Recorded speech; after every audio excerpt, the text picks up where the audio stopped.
Dear Papa Dudut, magandang araw po, ako si Georgette, guro sa isang public school na umiibig sa isang lalaking may dinadalang malaking problema sa kanilang pamilya.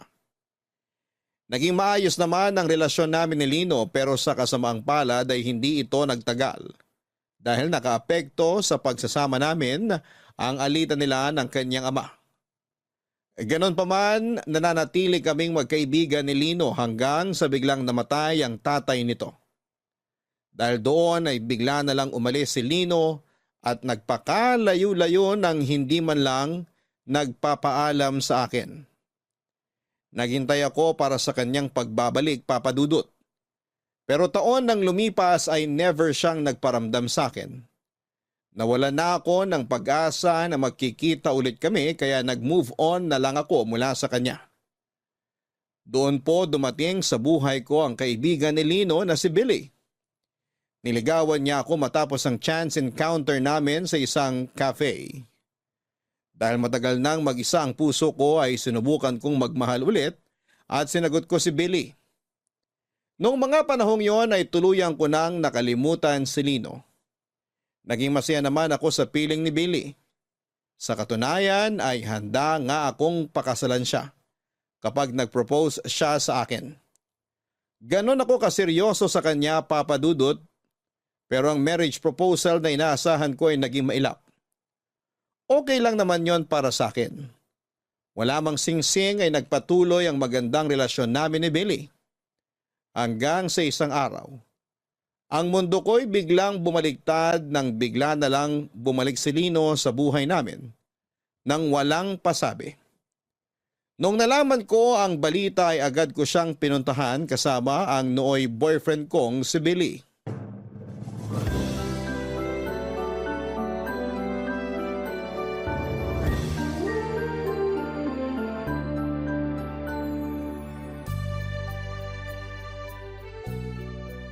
Grabe, ang laki ng pinagbago mo, Lino. Oo nga, medyo nagkalaman ka. Masarap ang pagkain sa probinsya eh. Pero alam mo, nagtatampo pa rin ako sa'yo. Sa inyong dalawa ng kuya mo. Ha? Pati kay kuya nagtatampo ka? Bakit naman?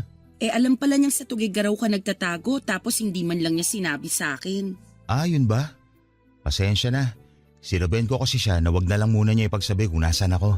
Tapos ikaw, hindi ka man lang nagpaalam. Nakakagigil ka. Bigla-bigla ka na lang nawala. Hindi man lang namin alam kung buhay ka pa ba o kinidnap ka na ng mga alien. Oo nga. Ang totoo niyan, hindi ko rin naman pinlano yung ginawa ko eh. Nag-long drive ako isang gabi kasi sobrang sama ng loob ko noon. Tapos naisip ko, ba't kaya hindi na lang ako umalis? Baka sakaling mawala yung nararamdaman kong sakit. Pag uwi ko, kumuha ako ng damit. Iniwan ko lahat ng gamit ko tapos sumakay na ako ng bus papuntang Tugigaraw. Ano yon, soul searching? Kailangan mo hanapin sarili mo, ganon? Parang ganun na ngayon nangyari. Pero kahit na, dapat nagsabi ka man lang. Maiintindihan naman namin eh. Hindi ko na rin alam kung anong pumasok sa isip ko noon eh. Basta ang naalala ko na lang, ayoko na. Ayoko nang maalala yung mga masasakit na nakaraan ko. Pasensya na kung pinag-alala ko kayo. Ano pa nga bang magagawa namin? Tapos na. Nangyari na eh. Ang mahalaga, nakabalik ka na. Salamat sa pag-intindi. So, kumusta naman ang naging buhay mo dun sa probinsya? Maganda. Tahimik, sobra. Mababait yung mga tao doon. Tapos yung environment, ibang-iba dito sa Maynila. Sobrang peaceful doon. Parang ang gaan ng buhay, walang problema. Maganda naman pala dun eh. Bakit mo iniwan yung lugar na yon? Nandito na yung buhay ko eh. Maganda doon, oo. Pero mas komportable ako sa buhay sa syudad. Tsaka, namiss ko kayo. Wala kayang Billy doon na lagi nag-aaya ng inuman at galaan. Siraulo ka talaga. Alam na ba to ng tropa na nagbalik ka na? Oo, nasabihan ko na yung iba. Malamang alam na rin ng lahat. Di ano pang inaantay mo dyan? Inuman na ulit. Pas na muna tayo sa inom. Hindi pwede, dapat… teka, may tumatawag sa akin. Sino? Sa shop. Maiwan ko muna kayong dalawa. Baka nagka-problema na naman sila sa inventory. Alam nyo naman dun, hindi sila makapagtrabaho ng matino kapag wala ako. O sige, check mo muna sila doon. Lino, sa labas muna ako ha. Sige lang.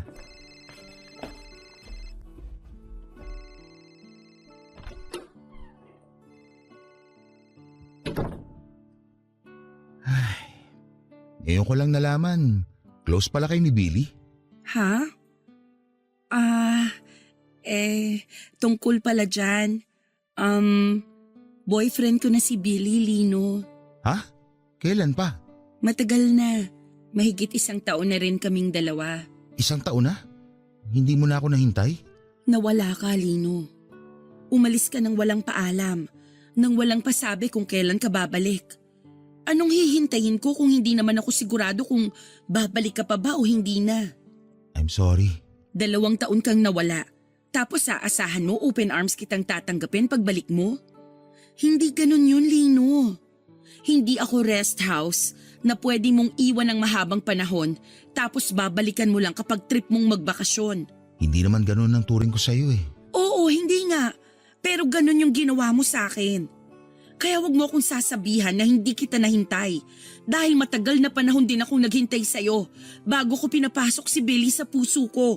Naiintindihan naman kita. Nagulat lang ako na… Ano na, tara na, painom ka na, Lino. Anong sabi sa shop? Wala, napindot lang daw.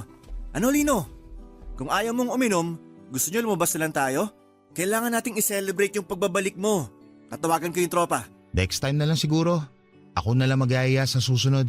Ganun ba? O sige, kung ganun mauna na kami ni Georgette. Aalis na tayo? Oo, di ba sabi mo kailangan ng materials para sa activity niyo sa school bukas? Oo nga pala. O paano? Mauna na kami, Lino. Sige, mag-ingat kayo. Salamat sa pagbisita.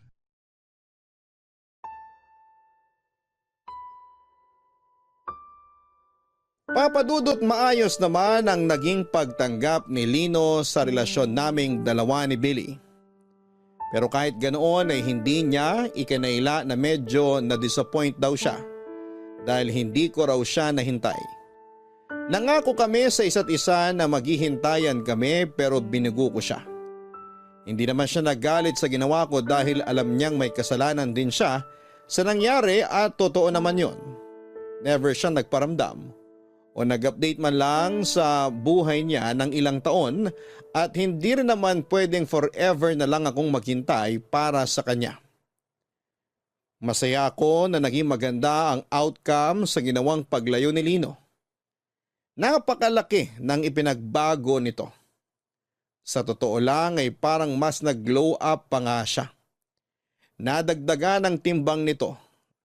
Naging maaliwalas ang mukha niya, naging masiyahin, mas open siya sa lahat. Ang kwento sa akin ni Lino ay marami siyang na-realize sa pagtira niya sa Tuguegarao. Doon ay natutunan niyang patawarin ang sarili niya. Ganon din ang mga taong nagkasala sa kanya. Mas lumawak ang pangunawa niya at napagtanto niyang marami pa siyang purpose sa buhay. Paano ako magagalit, Papadudot, sa biglang pag-iwan sa akin ni Lino kung naging maganda naman ang kinahinatnan ng pag-alis nito? Kaya sa huli kinalimutan na lang namin ang mga nangyari sa nakaraan at katulad ni Lino ay sinubukan naming magsimula ulit.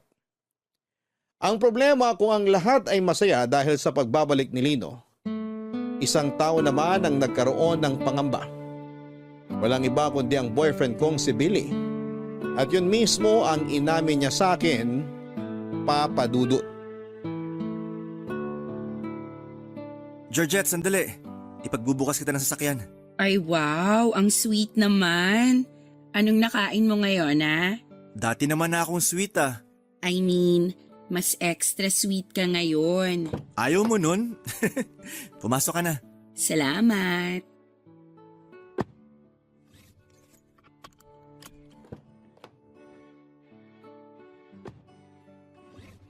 So, next stop sa mall. Ano, tara? Let's go.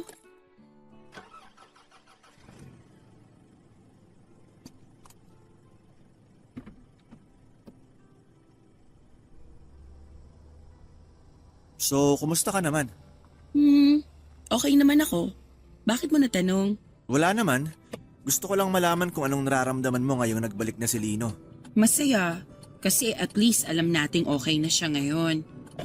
Bakit ikaw? Hindi ka ba masaya para sa kanya? Masaya rin ako na nagbalik na siya.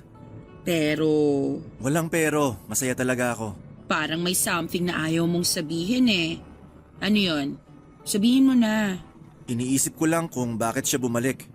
Kung maganda na pala yung buhay niya sa probinsya, bakit pa siya bumalik dito? Hindi ba nasagot na niya yan? Sabi niya, na-miss niya yung buhay dito sa Maynila. Kayong kabarkada niya, na-miss niya. Kami ba talaga yung sadya niya kaya siya bumalik? O baka naman ikaw? Ha? Bakit naman ako magiging sadya ni Lino? Alam naman natin pareho na may nakaraan kayong dalawa. Hindi natin maikakaila yun. O tapos, yung nangyari sa amin, tapos na yon. Katulad nga ng sinabi mo, nakaraan na yon. Hindi ko alam kung bakit issue yun sa'yo ngayon.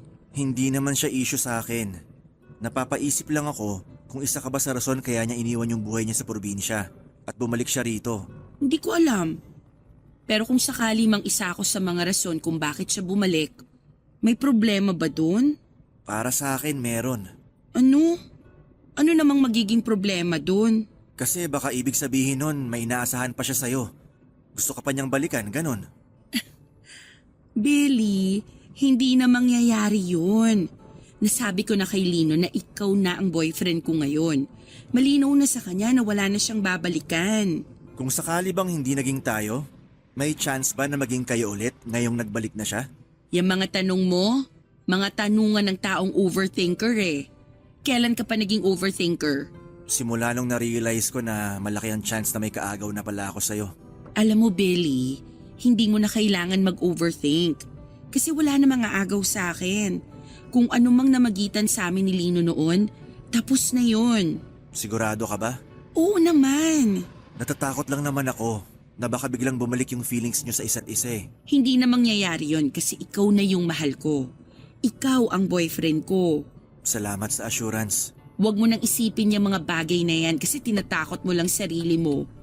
Alam mo kung anong magandang gawin natin bago tayo bumili ng materials?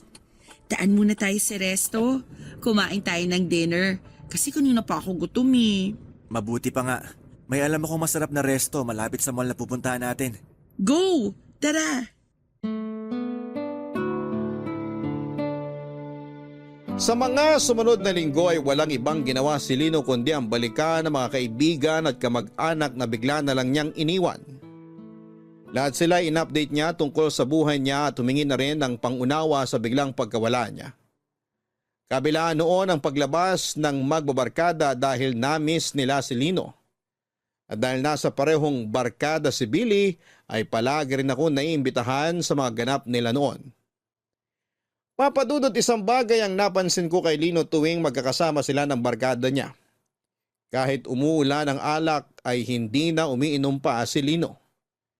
Kahit na anong pilit sa kanya ng mga kaibigan niya ay tuluyan na raw niyang kinalimutan ang alak.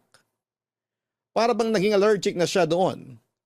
Masaya na siya na nakikipagkwentuhan lang sa mga kasama niya kahit na hindi siya umiinom. Noong moment na yon ay sobrang proud ako para sa kanya. At dahil hindi rin ako umiinom ay hindi nakawala sa akin ang mga nakaw-tinging ginagawa sa akin ni Lino. Maraming pagkakataon ko siyang nahuhuli na pasulyap-sulyap sa akin na para bang teenager na nakatingin sa kanyang crush. Nang patapos na ang inuman nila, ay isa-isa nang nagpaalam ang mga kaibigan nila Lino at Billy. Naghahanda na rin akong umuwi noong nakita ko si Lino na aligaga at para bang gusto akong lapitan. Pero dahil nasa tabi ko lang si Billy ay hindi siya makalapit sa akin. Maging ako. Gusto ko man siyang lapitan para kausapin katulad ng ginagawa namin dati ay hindi ko rin ginawa. Alam kong iba ang tingin ni Billy kay Lino kaya minabuti kong lumayo na lang muna sa kanya para hindi mag-overthink si Billy. Excited man ako noon sa pagbabalik ni Lino ay kinailangan kong pigilan ang sarili ko para hindi ko masaktan si Billy nang hindi sinasadya. Sa muling pagbabalik ni Lino, dalawang bagay ang naramdaman ko, Papa Dudut. Saya at panghihinayang.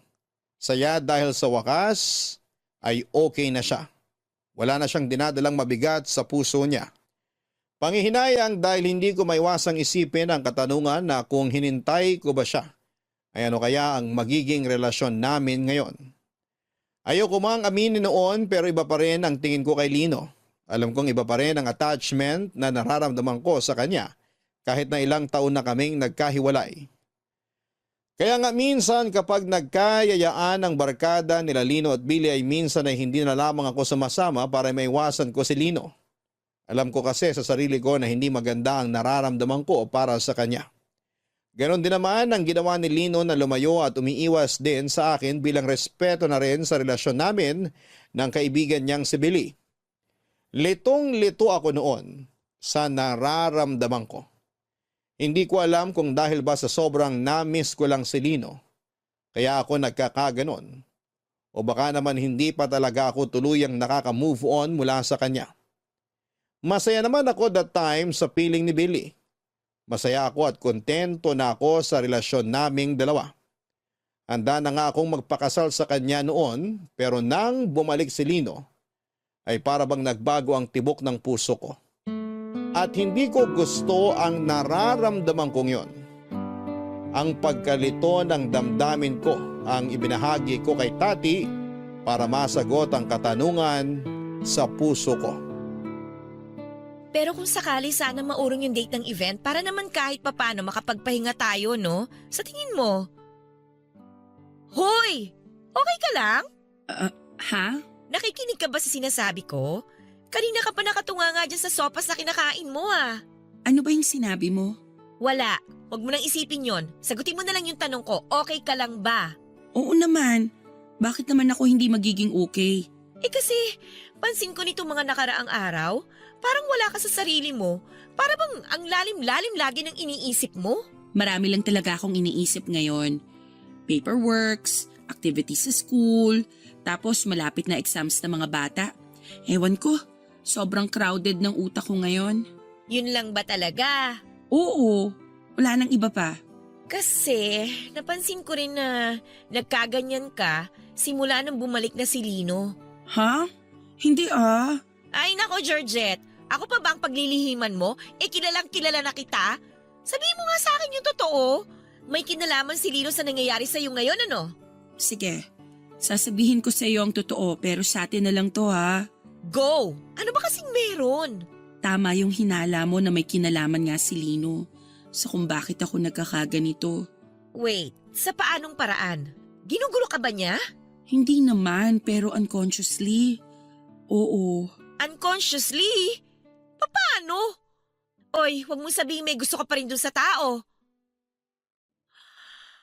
Oh my gosh, Georgette! Hindi ko naman alam na may feelings pa rin ako para sa kanya eh. Ngayon ko lang na-realize. Ano ngayon mo lang na-realize? May boyfriend ka na, no? Alam ko. Oh, tapos?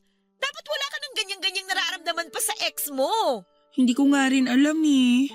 Naguguluhan na ako. Wala kang dapat ikagulo ng isip, okay? Common sense lang yan. May boyfriend ka, so mag-focus ka sa boyfriend mo. Yun naman ang ginagawa ko eh. Pero hindi pa rin siya nawawala sa isip ko. Alam mo ba yung term na limerence? Limerence? Ano naman yun? Yung obsessive infatuation na nararamdaman mo sa isang tao. Yung bigla-bigla ka nalang nagkakaroon ng desire na makasama siya. Namimiss mo siya, gusto mo siyang kasama, obsessed ka sa taong yun kahit wala naman siyang ginagawa. Limerence daw ang tawag doon eh. At talagang nag-research ka pa para lang panindigan yung nararamdaman mo, ha? Hindi ko nga alam kung ba't ako nagkakaganito eh, kaya hinahanap ko yung sagot. O so kung limerence man yan, anong mangyayari ngayon? Hihiwalayan mo na si Billy? Siyempre hindi. Hindi ganun yun. Siguro ganito lang yung nararamdaman ko kay Lino kasi bigla siyang dumating pagkatapos ng mahabang panahon. Ay nako, Georgette. Tigilan mo na yung ginagawa mong pagdadahilan, okay? Tapos na kayo ni Lino. Si Billy na ang boyfriend mo. Kaya si Billy ang bigyan mo ng atensyon at wag si Lino. Baka mamaya niyan, makagawa ka pa dyan ng kasalanan na hindi mo gugustuhin. Hindi naman ako aabot sa ganun. Oo nga, pero yung isip at damdamin mo. Gumagawa na ng kasalanan, oh. Parang cheating na rin yan eh. May boyfriend ka, di ba? Pero ibang lalaki yung iniisip mo. Grabe ka naman. Ikaw ang grabe. Nahawa mo ako ng sakit mo, no? May ubot-supon na rin ako ngayon. Sorry na. Hindi ko naman gusto magkasakit. Sino bang gustong mapaos? Mukhang magaling ka naman na eh. Hindi pa ako magaling. Kailangan ko pang ipahinga to ng maigi. Speaking of pahinga, alam mo ikaw ang magpahinga dyan sa ginagawa mo. Tumigil ka na bago pa malaman ni Billy yan. Kawawa naman yung tao. Hindi ko mawari kung ano na nga ba ang nangyayari sa akin noon. Pilit kong inaalis si Lino sa isipan ko pero hindi siya mawala-wala sa utak ko. Kada oras, kahit habang nasa klase o kahit kumakain, ay bigla na lang siyang sumusulpot sa isip ko. At tuwing naaalala ko siya ay bigla akong nakakaramdam ng excitement. Bago matulog, pagkagising sa umaga habang naglalakad ay bigla ko na lang siyang naaalala ng walang dahilan. Nakukonsensya na nga ako noon dahil kahit kasama ko si Billy ay si Lino pa rin ang nasa isip ko. Pakiramdam ko noon ay nag-cheat ako sa boyfriend ko dahil ibang tao ang tumatakbo sa isipan ko. Hindi ko alam kung bakit dahil noong mga panahong yon ay hindi naman na kami gaanong nagkikita ni Lino dahil nga iniiwasan na namin ang isa't isa. Naging abala ako sa mga school activity at nag-focus ako sa relasyon namin ni Billy. Sobrang busy din noon si Billy sa pagpapatayo ng sarili niyang business sa tulong ng kanyang kuya. Naisip ng magkapatid na ibenta na ang bahay ng kanilang mga magulang. Pinaghatian nilang dalawa ang perang nakuha nila mula doon at yon ang ginamit ni Lino sa pagpapatayo ng business niya samantalang ginamit naman ni Edward ang pera para sa panganganak ng kanyang asawa. Noong nagkaroon ng soft opening ang food business ni Lino ay naimbitahan kami ni Billy na dumalo sa opening. At yun ang nagsilbing pagkikita naming muli matapos mag-iwasa ng ilang buwan. Nag-aalangan man ay nagpunta pa rin ako doon bilang suporta kay Lino. At para na rin hindi mahalata ni Billy na iniiwasan ko si Lino, Papa Dudut. Tati, salamat sa pagsama sa akin dito sa opening ng business ni Lino ha. Hindi ko na talaga alam kung kakayanin kong pumunta rito ng mag-isa. Ako dapat yung magpasalamat kasi makakakain ako ng libre. Libre mo naman to, di ba? Magbabayad pa ba tayo? Mukhang ililibre naman tayo ni Lino sa pagkain niya eh. Gaga, magbayad ka? Kaya nga inimbita tayo rito para suportahan yung business niya. Opening to, hindi food tasting, no? Ganun ba yun? Oo naman, ano ka ba? Ikaw talaga, kuripot mo rin eh, no?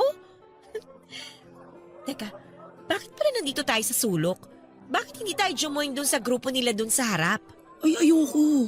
Dito na lang tayo. Sinabi ko naman kay Billy na sila na lang munang magsama. Total, sila naman yung barkada ni Lino. At saka idinahilan kita na wala kang kasama kaya nandito tayo ngayon sa may dulong table. Nirason mo pa talaga ako, ha? Ang galing! Galing. Bakit? Tinataguan mo ba si Lino? Eh di ba sabi mo iwasan ko siya? Yun ang ginagawa ko ngayon. Iniiwasan siya. Kung gusto mo talaga siyang iwasan, pwede namang huwag ka na lang pumunta eh. Sabihin mo masama yung pakiramdam mo. Eh di parehong nagduda si Lino tsaka si Billy. Okay na yung ganito, hindi masyadong obvious. Ikaw talaga? Gumagawa ka ng sarili mo ikakapahamak eh. Hindi ko naman ginusto tong nararamdaman ko eh. Sige nga, sabihin mo sa akin, paano mo uutusan yung feelings mo na wag nang makaramdam para sa isang tao? Bigyan mo ng maayos na logic. Sabihan mo yung utak mo na mali ang ginagawa mo. Sa tingin mo hindi ko ginagawa yan? Araw-araw kong nire-remind ang sarili ko na mali tong ginagawa ko, na lagi kong iniisip si Lino kahit hindi naman na dapat. Alam ko na kung ano yung problema. Hindi ikaw eh. Hindi ang isip mo. Hindi ang puso mo. Eh ano? Eh di ba bigla siyang nawala nung nagpaplano kayong magkabalikan sana kung sakali mang maayos nyo na yung sarili-sarili nyong problema? Yun yung bago namatay yung tatay ni Lino. Kaso hindi natuloy kasi nga bigla siyang nag-far away. Oo. O tapos ngayon, bumalik siya na parang walang nangyari. Oo nga, alam ko na yung mga yan. So ano yung dahilan kung bakit ako nagkakaganito? Kasi wala kayong closure. Kumbaga sa libro, bukas pa yung storya niyong dalawa.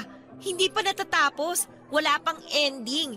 Hindi pa naisasara yung libro ninyong dalawa. Parang open ending yung kwento namin, ganon? Tumpak! At dahil Dahil open ending ang story niyong dalawa, kung ano-ano ngayon ang tumatakbo dyan sa isip mo. Kaya hindi mo maalis-alis si Lino dyan sa utak mo. Mukhang tama ka nga. Baka ganun nga yung nangyayari sa akin ngayon. Mukhang kailangan ko nga talaga ng closure. Oh, ano pang hinihintay mo? Nandyan na si Lino, oh. Kausapin mo na para magkaroon kayo ng closure. Sandali lang. Hindi ko pa alam kung anong sasabihin ko. Wala ka namang ibang sasabihin, kundi tapusin yung ugnayan yung dalawa eh.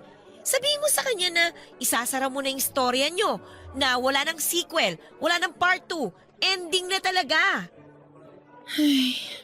Sige, gagawin ko yung sinabi mo. Pero kailangan ko munang mag-ipon ng tapang. Kailangan ko munang ayusin tong pag-iisip ko bago kami mag-usap. Ay naku, bala ka nga. Ang maganda niyan, para mas malinawan yung utak mo, kailangan na nating kumain. Nasaan na ba yung order natin? Gusto ko na matikman yung pansit ni Lino eh. Teka nga, follow up ko lang ha. Mabuti pa nga. Gutom na rin ako eh.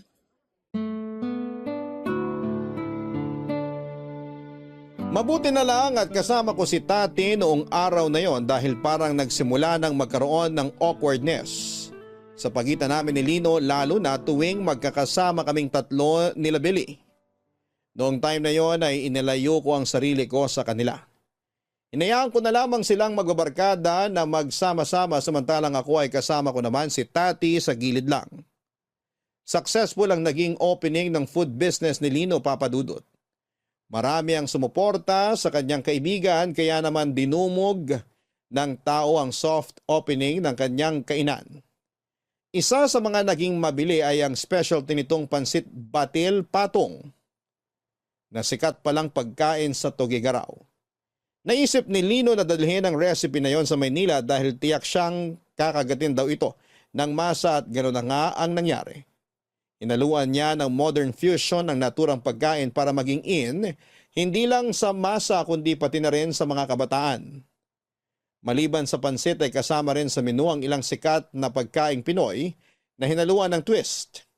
Pinagsama niya ang Filipino cuisine at iba pang kultura mula sa iba't ibang Asian countries para makabuo ng bagong pagkain. Yun daw ang inaral ni Lino habang nasa Tugigaraw siya ng ilang taon. Matapos ang nangyaring opening ay nagpaiwan ng mga barkada ni Lino para sa maliit na salo-salo bilang selebrasyon na rin sa matagumpay nitong opening. Katulad ng inaasahan ay nagkaroon na naman ng inuman. Dahil kasama ko naman si Tati noong time na yon, ay nagstay din ako at nakisama sa kasiyahan. Ang hindi ko inaasahan ay yun na pala, ang gabing pinakahihintay ko. Ang gabi kung kailan magpo-propose na sa akin si Billy. Nagulat ako sa marriage proposal na ginawa ni Billy, Papa Dudut. Masaya noong nagkwekwentuhan ng lahat, may ilang nagkakantahan sa videoke at ilan naman ay abala sa pag-inom noong biglang inagaw ni Billy ang mic mula sa kumakanta at nagsalita sa harapan naming lahat. Nagkaroon siya ng maikling speech tungkol sa kung gaano niya ako kamahal. Medyo awkward nga dahil nandun si Lino na nakikinig habang ikinikwento ni Billy sa lahat kung paano nabuo ang love story naming dalawa. Pagkatapos noon ay isang singsing ang nilabas nito mula sa kanyang bulsa at lumuhod sa harapan ko. Doon na niya tinanong kung gusto ko raw ba siyang pakasalan. Naghiyawan ang lahat at kinilig sa eksenang nakita nila. Dala ng pressure ay napasagot ako ng oo sa proposal ni Billy. Habang magkayakap ay hindi ko naiwasang mapatingin kay Lino. Habang nagpapalakpakan ng lahat ay nakita ko siyang nakatayo lang sa gilid. Pumapalakpak siya para sa amin pero kita ko sa mga mata niya ang lungkot kahit na nakangiti ang mga labi nito. Nung humupa na ang excitement ng lahat ay bumalik ang bawat isa sa dati nilang ginagawa. Sunod-sunod ang congratulatory greetings na natatanggap namin ni Billy. Nung nagkaroon ako ng time na kumawala ay nagpaalam ako kay Billy para kausapin si Lino at pumayag naman siya. Naisip ko na tama nga ang mga sinabi ni Tati. Kailangan lang namin siguro ni Lino ng closure para makalaya na kami mula sa isa't isa at yun ang ginawa ko ng gabing yon.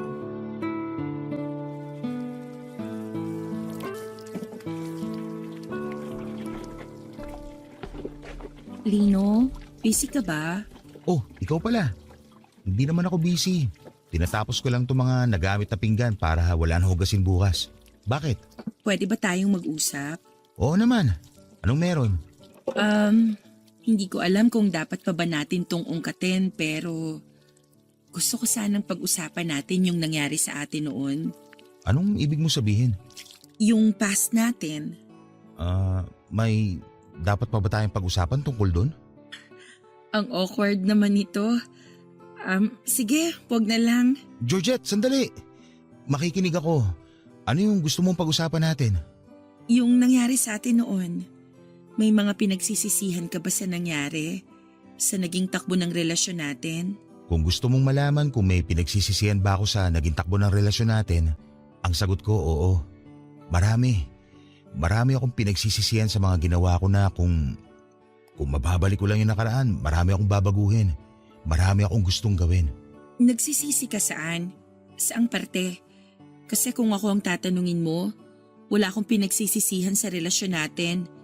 Naging masaya ako na nakilala at naging boyfriend kita noon. Nakakalungkot na kinailangan kitang hiwalayan. Pero kailangan kong gawin yon para rin sa sarili ko. Hindi ko rin pinagsisisihan yung ginawa kong yon, Lino. Salamat na ganun ang tingin mo sa relasyon natin. Masaya, hindi malilimutan. Sa akin kasi, yung parting yun ng buhay ko ang isa sa mga pinakamahirap. Sobrang lugmok ako nun sa puntong nasayang kita. Sinayang kita. Hinayaan kitang umalis. Hindi man lang kita ipinaglaban kahit na alam ko sa sarili ko kung gaano kita kamahal. Kung ganun, bakit ka umalis? Bakit hindi ka nagsabi sa akin? Noong mga panahong nasa Tugigaraw ka ba?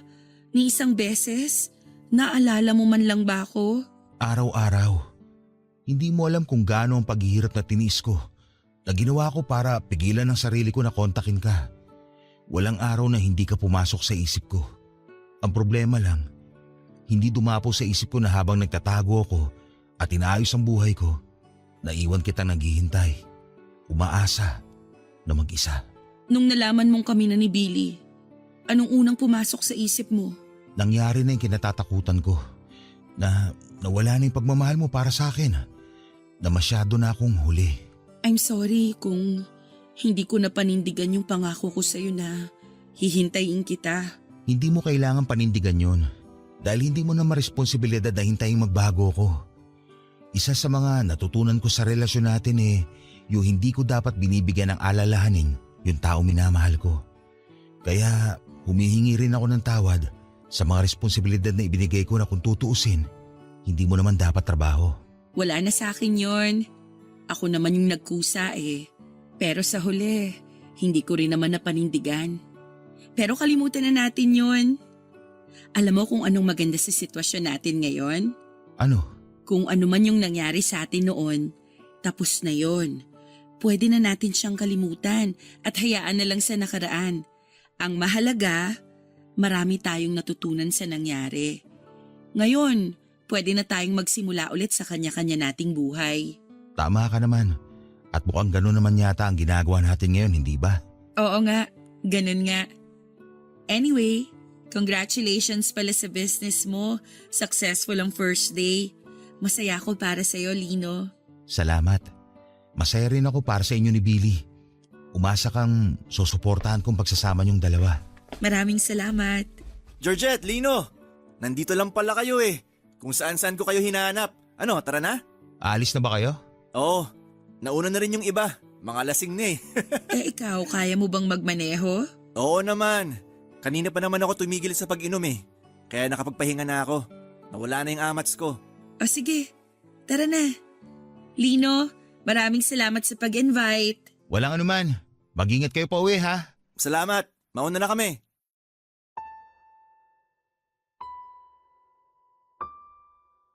Papadudot, akala ko matatapos na ang nararamdaman ko kapag nagkausap na kami ng masinsina ni Lino. Pero sa naganap na pag-uusap namin, sa halip na closure ang matanggap ko, ay mas lalo pang gumulo ang nararamdaman ko. Bigla na lang nagkaroon ng pagdadalawang isip ang puso ko. Kung noon ay willing at ready na akong pakasalan si Billy, noong time na yon ay para bang nagkaroon ako ng pag-aalinlangan. Ang kagustuhan ko noong pakasalan si Billy ay bigla na lang nabawasan dahil hindi ko mabitaw-bitawan si Lino. Alam kong mali ang nararamdaman ko kaya pilit kong inalis sa isipan ko si Lino. Tuwing nagkakaroon ng imbitasyon mula sa kanya ay hinahayaan ko na lamang si Billy na magpuntang mag-isa sa kanila para hindi ko na ulit siya makita pa. Lagi na lang akong nagrarason na busy ako sa trabaho kaya hindi ako nakakasama sa mga ganap nila. Nakakainis dahil ang tagal kong hinintay na mag-propose sa akin si Billy. Sobrang excited na ako noong pagplanuhan ang pag-iisang dibdib namin pero kung kailan nangyari na nga. Ang inaasahan ko ay saka naman ako nag-alangan. Deep inside, may nararamdaman ako sa puso ko na hindi tama. Ganun pa man ay nagpatuloy ang preparasyon namin ni Billy para sa kasal namin kahit na alam kong sa loob-loob ko. Ay nag-iisip na ako kung tama ba itong pipiliin kong landas o nasa maling direksyon ba ako, Papa Dudut.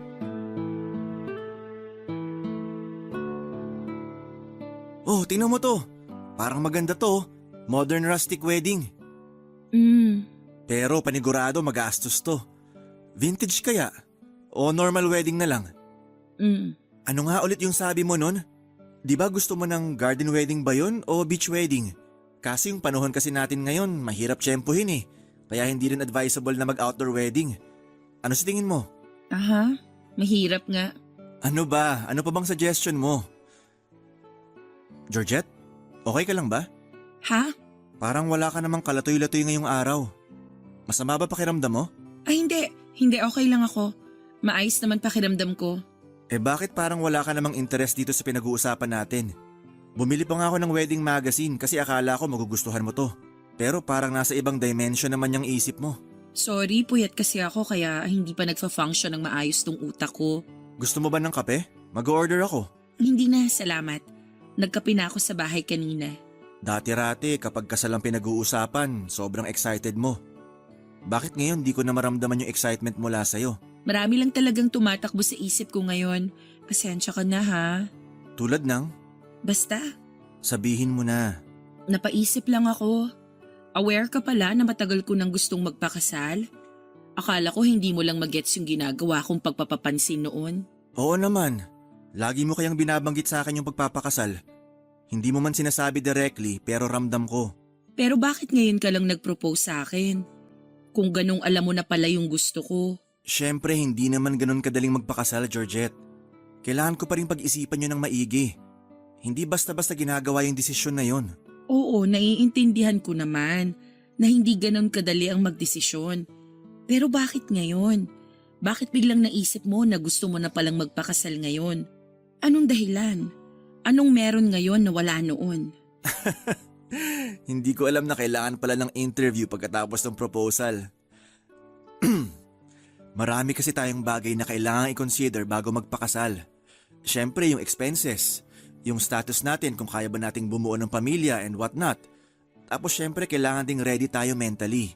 Lahat ng yon and other factors, pinag-isipan ko muna bago ko nag-propose sa'yo. Para sa ganun, masasabi kong ready na talaga ako. I see. Bakit parang hindi ka satisfied sa sagot ko? Hindi ba yun yung inaasahan mong sagot? Wala bang kinalaman si Lino dito? Si Lino? Anong connect ni Lino sa kasal natin? Napaka-coincidental lang kasi na sa tagal ng panahong nagpaparamdam ako sa'yo na gusto ko nang magpakasal. Saka mo lang naisip na mag-propose kung kailan bumalik na si Lino. Hindi ba yun ang dahilan? Siyempre hindi. Bakit naman si Lino ang magiging dahilan kung bakit kita pakakasalan? Pakakasalan kita kasi mahal kita. Kung iniisip mo na si Lino nag-trigger kung bakit ako biglang nag-propose sa'yo, hindi siyang dahilan. Sorry, na-curious lang ako. Aaminin ko. Oo, na-threaten ako nung biglang bumalik si Lino. May past kayo eh. Natural lang naman siguro na makaramdam ako ng ganon. Lalo na't siya yung dahilan kung bakit natagalan ka rin na sagutin ako noon. Ngayong bumalik na siya, nagkaroon ako ng takot na baka may nararamdaman ka pa rin para sa kanya. Pero hindi yun ang dahilan ng naging proposal ko sa'yo. Nag-propose ako sa'yo dahil gusto kitang mapangasawa, Georgette. Huwag kang mag-alala. Wala na akong nararamdaman para kay Lino. Huwag mo na siyang ituring na threat dahil matagal nang tapos yung sa amin. Tsaka nag-yes ako, 'di ba? Ibig sabihin, ikaw ang gusto kong makasama. Ikaw ang gusto kong pakasalan. Ganun naman pala eh. Ano bang iniintay natin? Planuhin na natin tong kasal natin. Akin na nga yan. Patingin yung sinasabi mong rustic wedding kung maganda. Eto. Maganda siya. Simple pero elegante. Tingnan mo. Alam ko sa sarili ko na ang lahat ng lumabas mula sa bibig ko noong araw na yon ay pawang kasinungalingan lamang. May nararamdaman pa ako para kay Lino at yon ang totoo. Nasabi ko lang ang mga yon kay Billy dahil ayoko siyang masaktan. Pero ang totoo ay nahahati na ang puso ko para kay Billy at kay Lino. Gusto ko pa rin si Lino, Papa Dudut. Yun ang dahilan kung bakit bigla na lang akong nawala ng gana sa paparating sanang kasal namin ni Billy. Yun ang dahilan kung bakit hindi ko maalis-alis si Lino sa isip ko. Yun ang dahilan kung bakit hindi ako mapakali tuwing nakakasama ko si Lino. Sa mga sumunod na buwan ay pinakiramdaman ko ang sarili ko. Naisip ko na baka may magbago pa sa nararamdaman ko sa paglipas ng mga araw. Pero habang tumatagal, ay mas lalo lang gumulo ang isipan ko. Ang problema ko ay kung ano ba dapat ang susundin ko. Sino ba dapat ang pipiliin ko?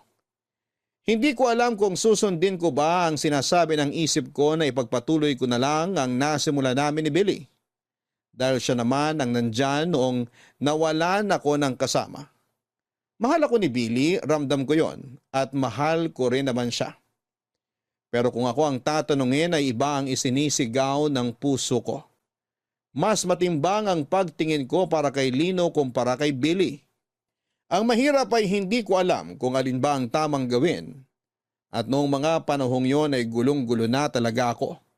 Lalo na't habang tumatakbo ang oras, ay mas lalong napapalapit naman ang araw ng kasal namin ni Billy, Papa Dudut. Kahit hindi sigurado sa nararamdaman ko ay nanatiling tikom ang bibig ko.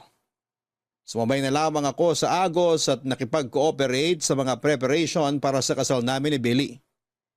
May date na ang kasal namin, Papa Dudut.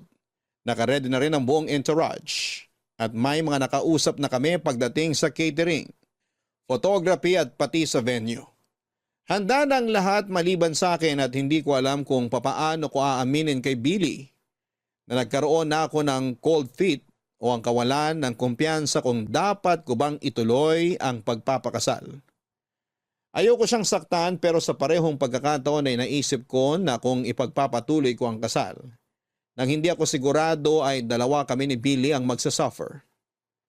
Ang ginawa ko na lamang ilang linggo bago ang kasal ay umuwi ako sa probinsya namin para malinawan ang utak ko. Gusto kong lumayo muna sa lahat ng problema ko at huminga. Doon ay kinausap ko ang mga magulang ko at humingi ako ng payo sa kanila, Papa Dudut. Inamin ko sa kanila ang lahat. Sinabi ko sa kanilang nahahati ang puso ko sa dalawang lalaki. Pareho nilang kilala sina Billy at Lino, Papa Dudut. Minsan na kaming nagbakasyon sa Albay ni Lino noong magkasintahan pa lamang kami samantalang si Billy ay ipinakilala ko sa mga magulang ko noong mga panahong handa na akong mag-settle down kasama siya. Ang tanging naipayo sa akin ng mga magulang ko ay sundin ko raw kung ano ang nasa puso ko dahil yon ang tanging makapagpapasaya sa akin. Mahirap tanggapin ang katotohanan pero sa halip na patuloy na saktan, ang taong walang ibang ginawa kundi ang mahalin ako ay marapat daw na sabihin ko na lamang sa kanya ang katotohanan. Pagkabalik ko ng Maynila ay nagpasya na ako sa dapat kong gawin.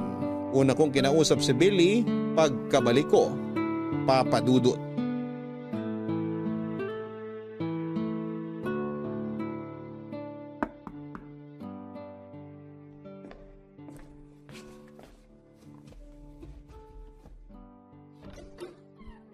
Oh, Georgette, nakauwi ka na pala? Kailan pa? Kahapon pa ako nakabalik. Kahapon pa? Bakit hindi mo man lang ako sinabihan? Kagabi pa ako tumatawag sa'yo, pero di mo sinasagot yung mga tawag ko. Marami lang akong iniisip kagabi. Sorry kung hindi ako nakapag-update. Pwede ba akong pumasok? Oo, pumasok ka. Halika.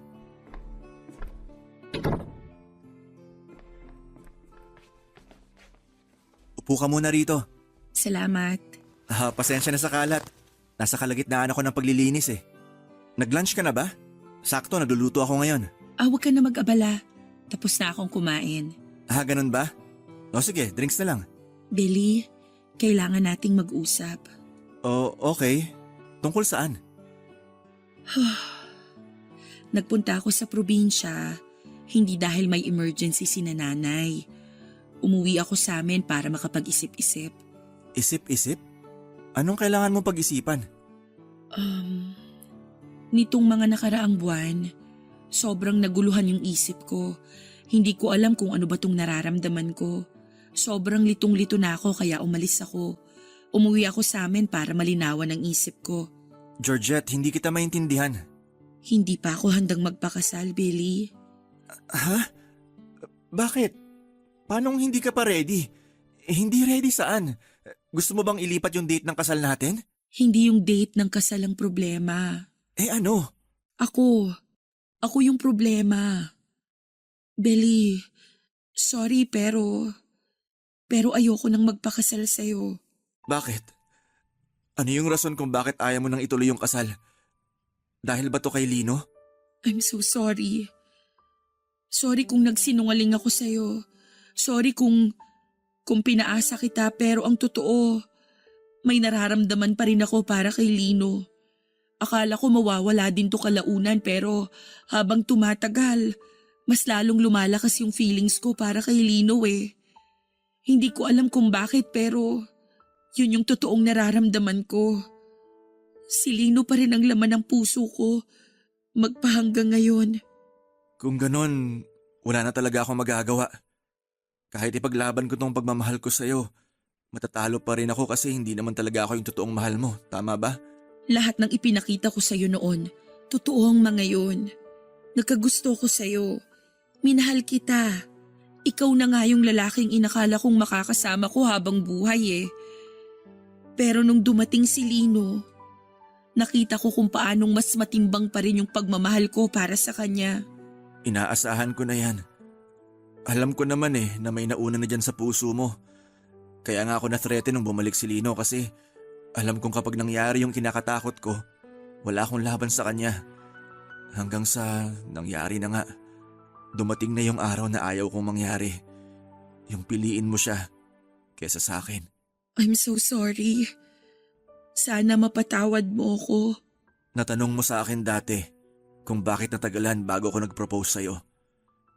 Ito ang isa sa mga dahilan. Kaya ako natagalang mag-propose sa'yo kahit na gustong gusto ko nang gawin yun noon. Kasi hindi ko alam kung anong magiging reaksyon mo kung sakali mang bumalik si Lino sa buhay mo. Kaya ako nag-propose kung kailan nagbalik na si Lino para malaman ko kung sinong pipiliin mo sa aming dalawa. Akala ko nga ako na yung nagwagi kasi tinanggap mo yung singsing na binigay ko. Pero sa huli, mas mananaig pa rin talaga yung taong mas nauna na. Huwag ka mag-alala. Papalayain kita kung yun ang hinihiling mo. Ayoko rin namang maging kontrabida sa buhay nyo.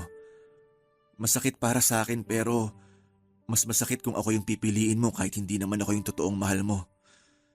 Kaya, Georgette, papalayain kita. Hindi dahil sumuko ako, kundi dahil mahal kita at gusto kong maging masaya ka. Hindi man dahil sa akin, pero at least masaya ka sa piling ng iba.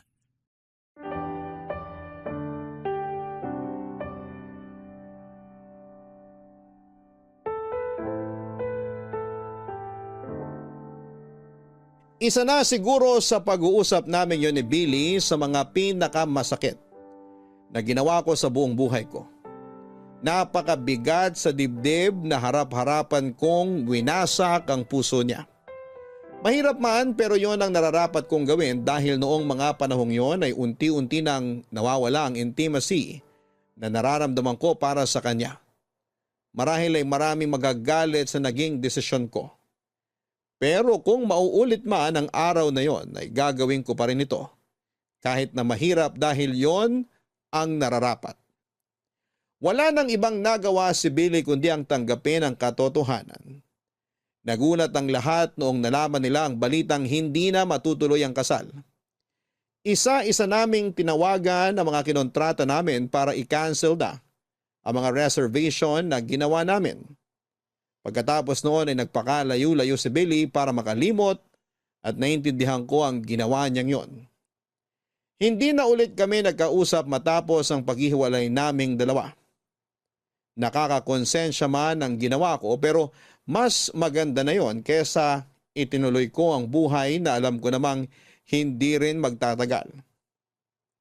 Ilang araw din akong hindi nakipagkita sa mga kaibigan nila Billy dahil umiwas ako sa maaaring maging tanong nila. Tanging sa school at bahay lang ako nananalagi at kung lalabas man ay si Tati lang ang lagi kong kasama. Makaraan ngang isang linggo ay nag-message sa akin si Lino at tinanong kung okay lang ba ako. Doon ko na siya sinabihan na gusto kong makipagkita sa kanya para makausap siya, Papa Dudut.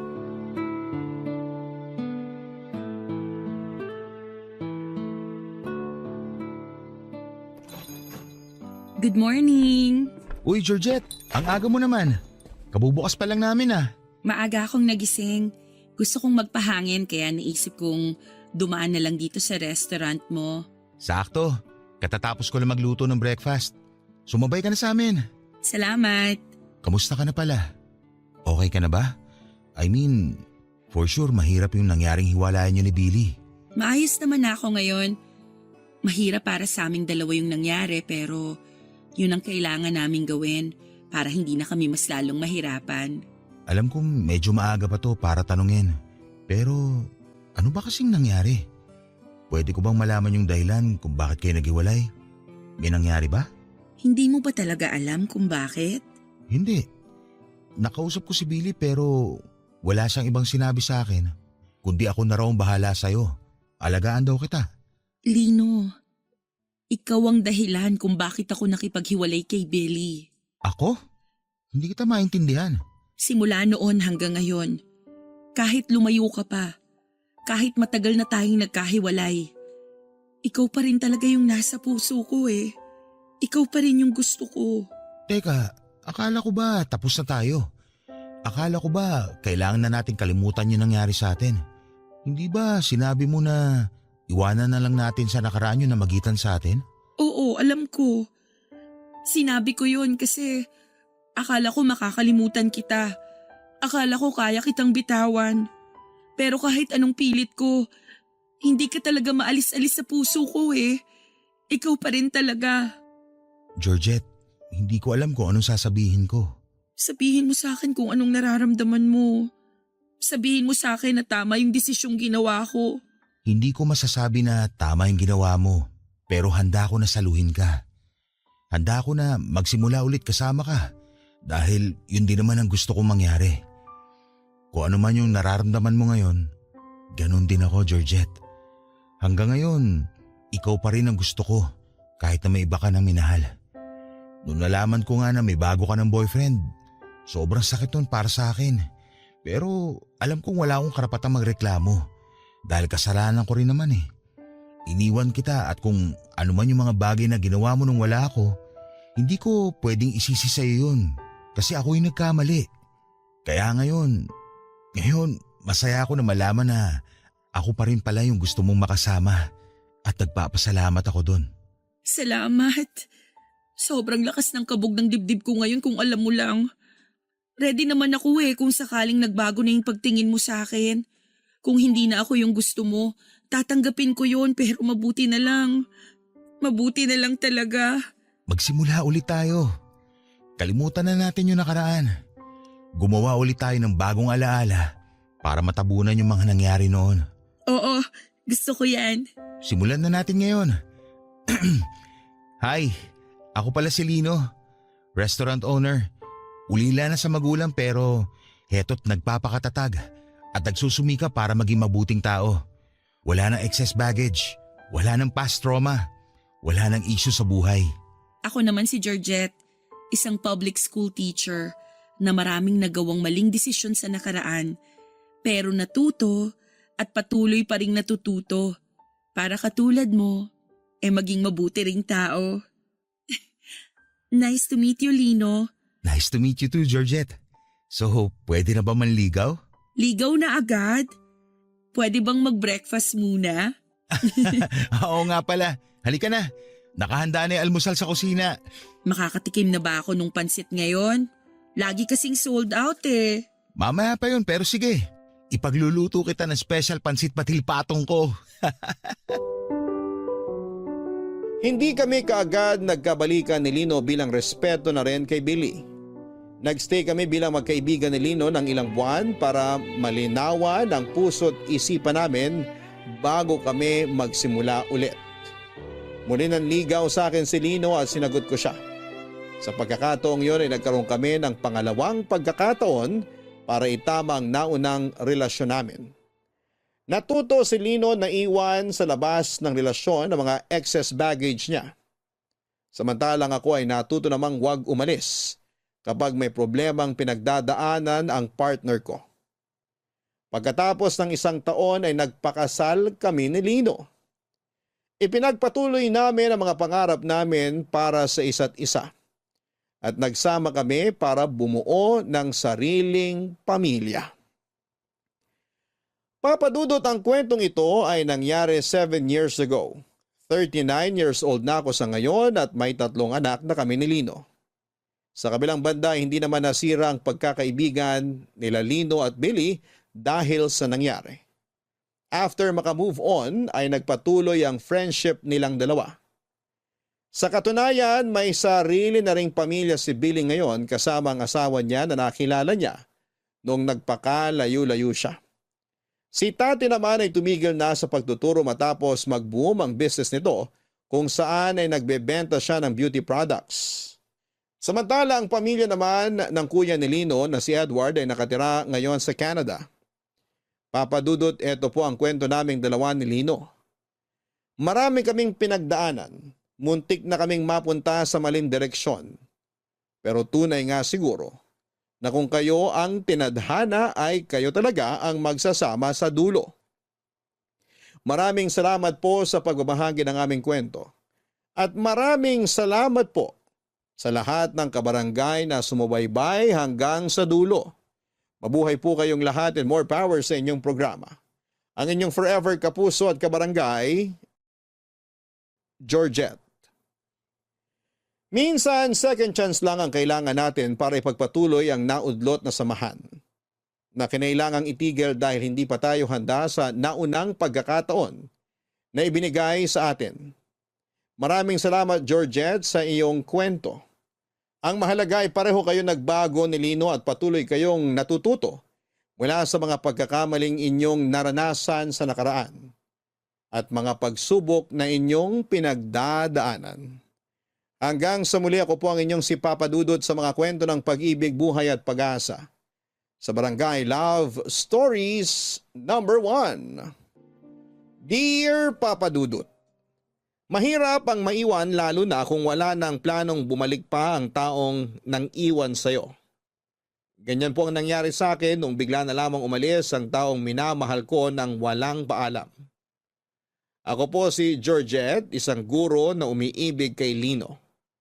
Isang binatang hindi ko inakalang meron palang malalang family issues. Namatay ang nanay niya sa suicide at simula noon ay hindi na sila nagkaroon ng maayos na relasyon ng kanyang ama. Yun ang dahilan kung bakit nalulong si Lino sa pag-inom ng alak. Ang problema niya sa pamilya na siyang nakaapekto sa kanyang pag-uugali ang naging dahilan kung bakit kami naghiwalay. Ganon pa man ay nananatili ang pagkakaibigan naming dalawa ni Lino. Tinulungan ko siya sa kanyang problema at nangako naman si Lino na ayusin na niya ang buhay niya para sa ganon ay makabalik na kami sa dati. Pero noong namatay ang tatay niya, na wala man lang nangyaring reconciliation, ay bigla na lang ding nawala na parang bula si Lino.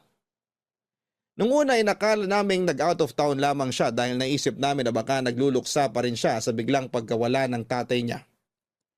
Pero linggo ang lumipas ay hindi pa siya bumabalik. Nagsimula kaming mag-alala para sa kanya. Nag-file kami ng report sa mga pulis at nag-post din kami sa Facebook para mahanap ang kinakaroonan niya. Pero ang lahat ng efforts namin yon ay walang kinalabasan dahil hindi rin namin nahanap si Lino. Puno man ang pag-aalala, ay wala na akong ibang nagawa noon, kundi ang mag-antay at umasa na lamang sa pagbabalik niya.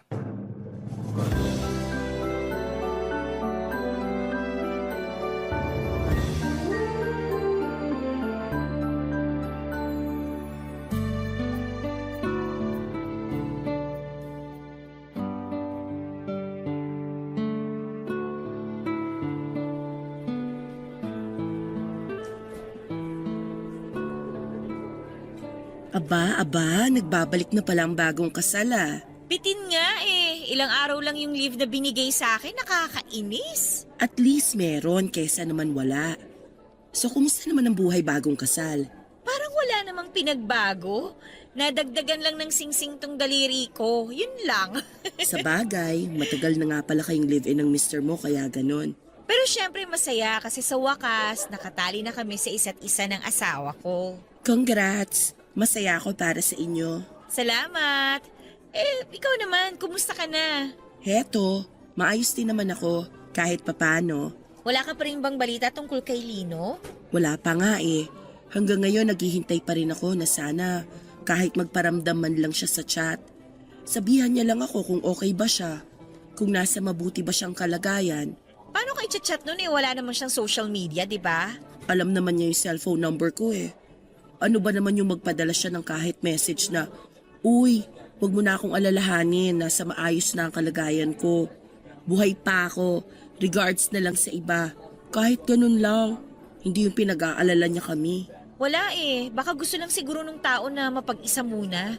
Yung malayo sa mga taong magpapaalala sa kanya sa mga bagay na masakit pa hanggang ngayon.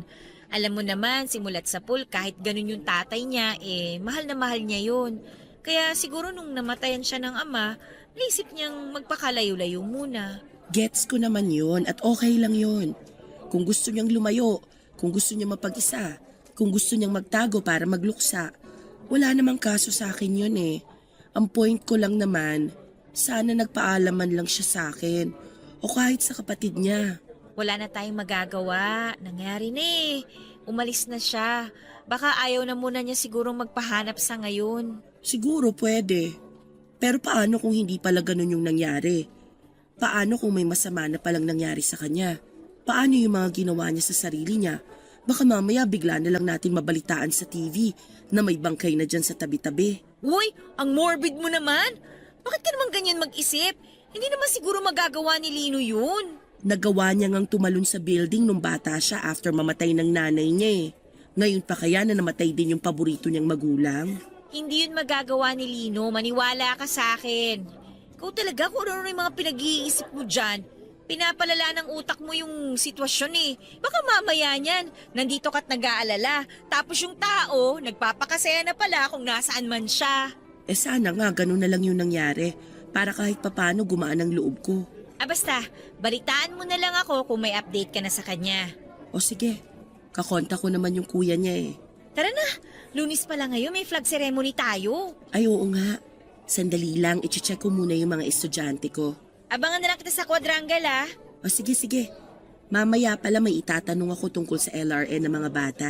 Sige lang, tapusin muna natin yung flag ceremony, tapos pag-usapan natin yan.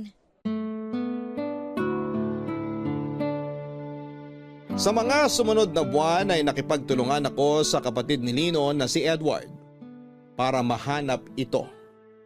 Pinuntahan namin ang mga kaibigan at katrabaho nito sa pagbabaka sakaling kinontak sila ni Lino sa mga nagdaang araw pero sa kasamaang palad. Ni isa sa kanila ay wala ring alam kung nasaan si Lino noong mga panahong yon. Patuloy din noon ang pakikipag-ugnayan namin sa mga otoridad para mahanap si Lino. Pero maging sila ay hirap makahanap ng lead. Kahit unreachable ay lagi ko siyang tinatawagan sa number niya. Halos araw-araw rin akong nagpo-post noon ng picture ni Lino sa Facebook. Umaasa na may nakakita sa kanya at magsabi kung saan ang kinakaroonan niya. Hanggang sa isang araw ay isang babae ang kumontak sa akin sa Facebook. Isang picture ang pinadala niya sa akin. Picture yon ng lalaking palaboy-laboy sa Batangas. Nabuhayan ako ng loob. Dahil kamukhang-kamukha ni Lino ang nasa litrato, Papa Dudut. Noong nalaman ni Edward ang tungkol sa message ay agad kaming nagpunta sa Batangas para hanapin ang babaeng nakakita kay Lino. Pinuntahan namin ang palaboy na nakapwesto noon sa isang public market. Pero noong nakita na namin ito ng personal ay hindi siya si Lino. Bagkos ay kahawig lamang niya ito. Dumaan pa ang mga buwan ay unti-unti na kami noong nawawala ng pag-asa na mahanap pa si Lino. Ang last resort lang na tanging naisip ni Edward ay ang magpunta sa Tuguegarao na siyang probinsya ng kanilang ina para doon i-check si Lino, Papa Dudut. Ano palang sadya mo? Bakit ka na pa rito? Galing ako sa bahay nila tati. Since malapit ka lang naman, naisip kong dumaan. Bakit parang paus ka pa rin hanggang ngayon? Ang tagal na niya na. Oo nga eh. Medyo kinakabahan nga ako sa totoo lang. Kaya pina-check up ko na. Ano raw ang sabi? Sa stress daw. Kaya ang bilis bumagsak ng immune system ko. Kaya lagi akong may ubo at inaatake ng allergy ko. Kakaisip mo siguro kay Lino yan. Siguro nga. Ang totoo. Kaya rin ako napadaan kasi makikibalita sana ako sa'yo. Ay, wala pa siyang paramdam eh. Cannot be reached pa rin yung phone niya. Ganun ba? Mag-aapat na buwan na siyang nawawala. Hindi ka ba nag-aalala? Siyempre nag-aalala ako para sa kapatid ko. Pero anong magagawa ng pag-aalala natin? Wala naman tayong lead. Pati nga mga pulis, hindi rin alam kung paano siya hahanapin eh. Eh yung mga kaibigan kaya niya, wala rin silang balita? Wala rin siguro. Sinabihan ko naman sila na abisuhan agad ako sakali magparamdam sa kanila si Lino. Ay, naku Lino, nasa ang lupalop ka na ba ng mundo? Next week pupunta ako ng Tuguegarao. Susubukan ko siyang hanapin doon. Hindi ba sabi ng mga kamag-anak ninyo na nandun, wala naman dun si Lino? Oo, yun ang sabi nila. Pero malay natin, baka hindi lang din nagpapakita si Lino sa kanila. Kaya hindi sila aware na nandun pala siya. Oo nga no. Yun na lang kasi yung naiisip kong lugar na pwedeng puntahan ni Lino eh. Paano kung wala talaga siya dun? Kung wala siya dun, hindi ko na alam. Baka siguro tanggapin ko na lang na ayaw na talaga niya magpakita sa atin. Ano ba kasing pumasok sa isip ng taong yun? Bakit bigla siyang nag-alsa balutan? Nakakainis? Masyado niya sigurong dinamdam yung pagkawala ni Papa. Ganun yun eh. Masyado siyang sensitive. Sa aming dalawa siya yung pinaka-emosyonal. Pareho sila ni Mama. Mas nananaig yung damdamin kesa sa pag-iisip. Napansin ko nga kung gaano katigas yung puso ng papa niyo pagdating sa kanya. Ganon naman kalambot ang puso ni Lino. Ang problema kasi niya, madali siyang mapanghinaan ng loob. Yung tipong kahit hindi naman siya yung kaaway pero kapag may mahal siya sa buhay na nag-aaway, maging siya nasasaktan. Kaya nga naiintindihan ko yung ginawa niya noon eh. Nagawa niya lang na magsumbong sa mama namin kasi nasasaktan siya na nagloloko pala si Papa. Pero nakwento niya sa akin na nagalit ka rin sa kanya noon. Oo, may time na sinisi ko siya. Bata pa ako noon eh. Hindi pa ako ganun ka-mature mag-isip. Nawalan din ako ng ina eh kaya naganap ako ng masisisi. Si Lino yung sinisi ni Papa kaya si Lino na rin yung sinisi ko. Hindi ko ma-imagine kung anong nararamdaman ni Lino noong mga panahong yon.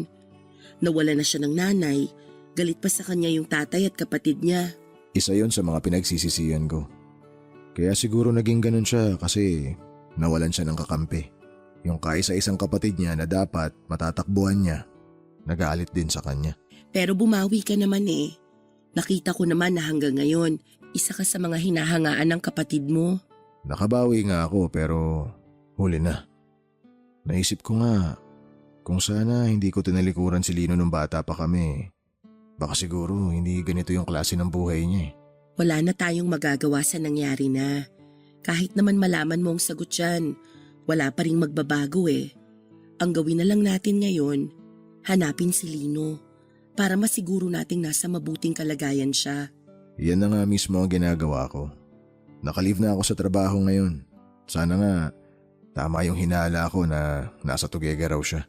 Sana nga, Balitaan mo na lang ako. Oo naman, babalitaan kita agad. Mauna na ako. O paano? Mag-iingat ka pa uwi ah. Salamat.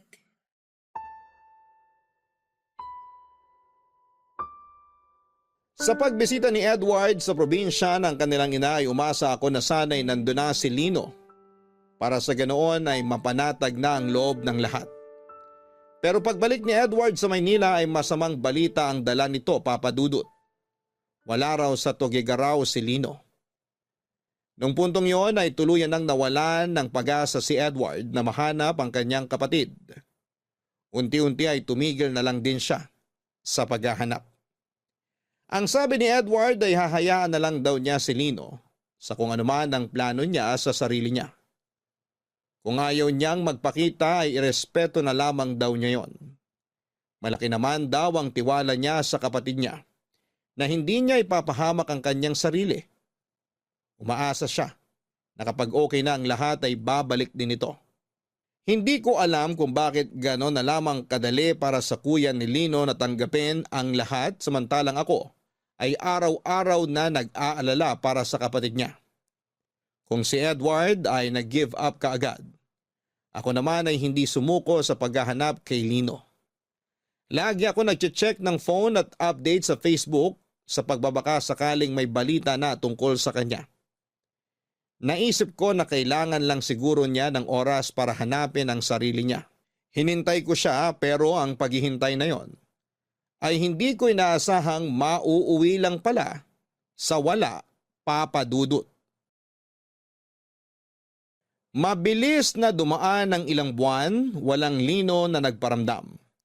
Walang Lino na bumalik. Maging ang mga otoridad ay tumigil na rin sa paghahanap sa kanya. Para bang ang lahat ng tao sa paligid ay sinukuha na si Lino. At ako na lang noon ang nananatiling concern kung nasa maayos na kalagayan pa ba siya. Pero katulad ng iba ay wala na rin akong ibang maisip pa na pwedeng gawin kung hindi ang maghintay. Maghintay na magparamdam siya sa akin. Maghintay na mag-message sa akin sa Facebook at sabihing nakita nila si Lino. Maghintay sa kanyang pagbabalik. Gabi-gabi ay binabalikan ko ang mga naging pag-uusap namin sa chat. Nagbabaka sakali ako na baka may napag-usapan kaming lugar doon na magsilbing clue kung nasaan siya noong time na yon, Papa Dudut. Mabilis na natabunan ng issue ng pagkawala ni Lino hanggang sa unti-unti na lamang na mag-move on ang mga tao mula sa kanya. Masakit para sa akin na ganon na lamang siya kinalimutan ng mga taong malalapit sa kanya. Pero naiintindihan ko rin naman sila dahil alam kong bawat isa sa amin ay may sariling buhay na kailangang ipagpatuloy. Sa totoo lang ay medyo nagtatampo nga ako noon kay Lino dahil hindi man lang niya naisip na magpaalam. Pakiramdam ko ay parang wala lang ako sa kanya. Hindi niya naisip na maaari akong mag-alala kapag bigla na lamang siyang nawala. Parang binaliwala na lamang niya ako pati na rin ang mga pinagsamahan naming dalawa. Hanggang sa dumating ang araw na maging ako ay tinanggap na lamang din na hindi na babalik si Lino.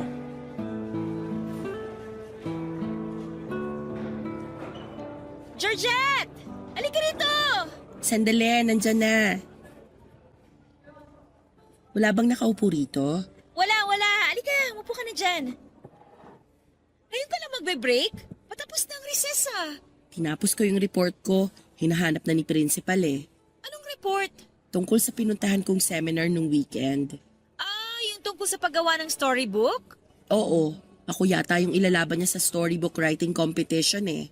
Ay, Shala, writer ka na pala ngayon? Wala namang ibang choice. Busy naman kayo lahat para sa intrams, kaya ako yung pinili niya. Pero last week pa yung seminar na pinuntahan mo, di ba? Bakit ngayon ka lang gumawa ng report? Nalimutan ko, nasa iba yung focus eh. Alam mo, nakakaapekto na talaga sa trabaho mo yung pag-iisip kay Lino, ha? Masama bang mag-alala sa kanya? Kaibigan mo rin siya. Hindi ka ba nag-aalala? Nung una, nag-aalala ako. Pero matanda na yun eh. Alam na niya yung ginagawa niya. Kung ayaw niya magpakita, tanggapin na lang natin. Nang ganun na lang? Bakit ba sobra-sobrang pag-aalala mo kay Lino. Hindi ka naman niya jowa para maging ganyang kalaki ang concern mo sa kanya. Oo nga, hindi niya ako girlfriend. Pero kaibigan ko siya. Tsaka kahit papano may pinagsamahan na kaming dalawa. Hindi mo na maaalis yung pagiging concern ko sa kanya. Ang tanong, concerned ba siya sa'yo? Hindi ka nga niya maisip na kumustahin eh. Hindi ka man lang niya magawang balitaan kung anong ginagawa niya ngayon. O, di ba? Nandito ka, nag-aalala sa kanya. Pero siya, kung nasaan man siya, nandun na siya, nagsisimula ng bagong buhay. Alam mo ko ako sa'yo, gawin mo na rin yung ginagawa ni Lino. Aalis din ako. Hindi, luka-luka ka. Magsimula ka na rin sa buhay mo na wala siya. Parang ang hirap namang gawin yan. Ay nako, nagawa nga ni Lino ng walang kahirap-hirap eh. Bakit hindi mo kaya? Ay, ang hirap isipin na hanggang doon na lang yung pagsasama namin. Okay na kami eh. Nagpaplano na kaming magkabalikan, tapos ganun yung nangyari. Ganyan talaga ang buhay. Parang teleserye, puno ng plot twist. Dapat lagi kang handa. Yun nga ang problema. Hindi ako handa. Ay nako Georgette, sinasabi ko sa'yo mag-move on ka na kay Lino. Wala kang mapapala sa kakahintay sa kanya.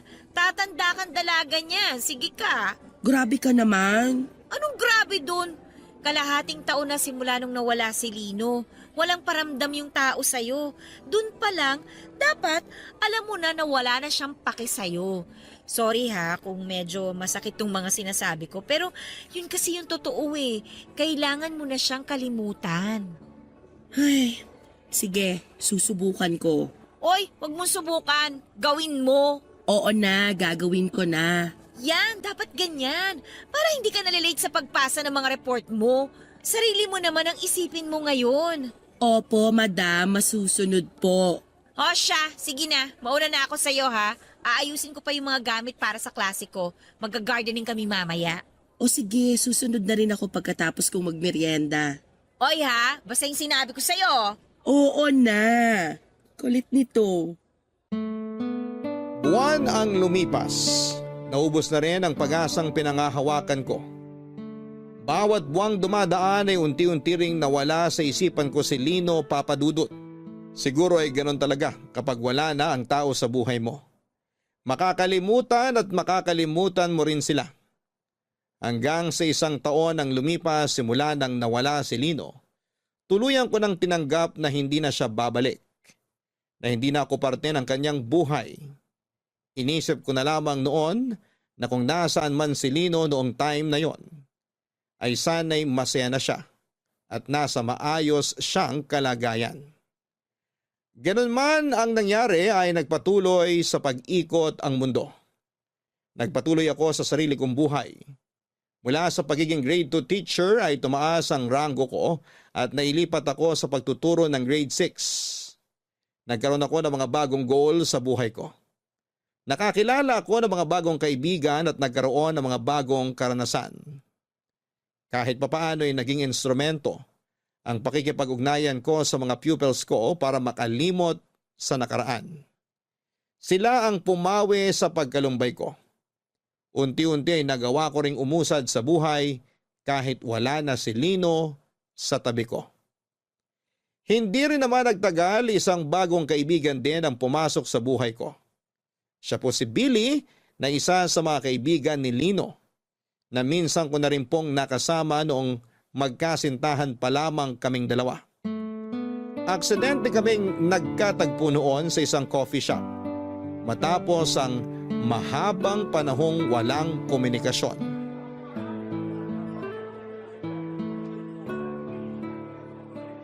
Georgette? Uy, ikaw nga! Kamusta ka na? Billy, hindi mo na ako naalala? Yes, Billy. Iba kasi yung tawag sa'yo ni Lino eh. Oo, B-boy tawag nila sa akin, short for Billy Boy. Pero Billy na lang itawag mo sa akin. May kasama ka ba? Pwede bang umupo? Oh, sure. Sure, maupo ka. Wala akong kasama. Salamat. So, bakit ka naman mag-isa rito? Nagpapahangin lang. Walang klase eh, kaya naisip kong lumabas naman. I see. Nakakatampo ah.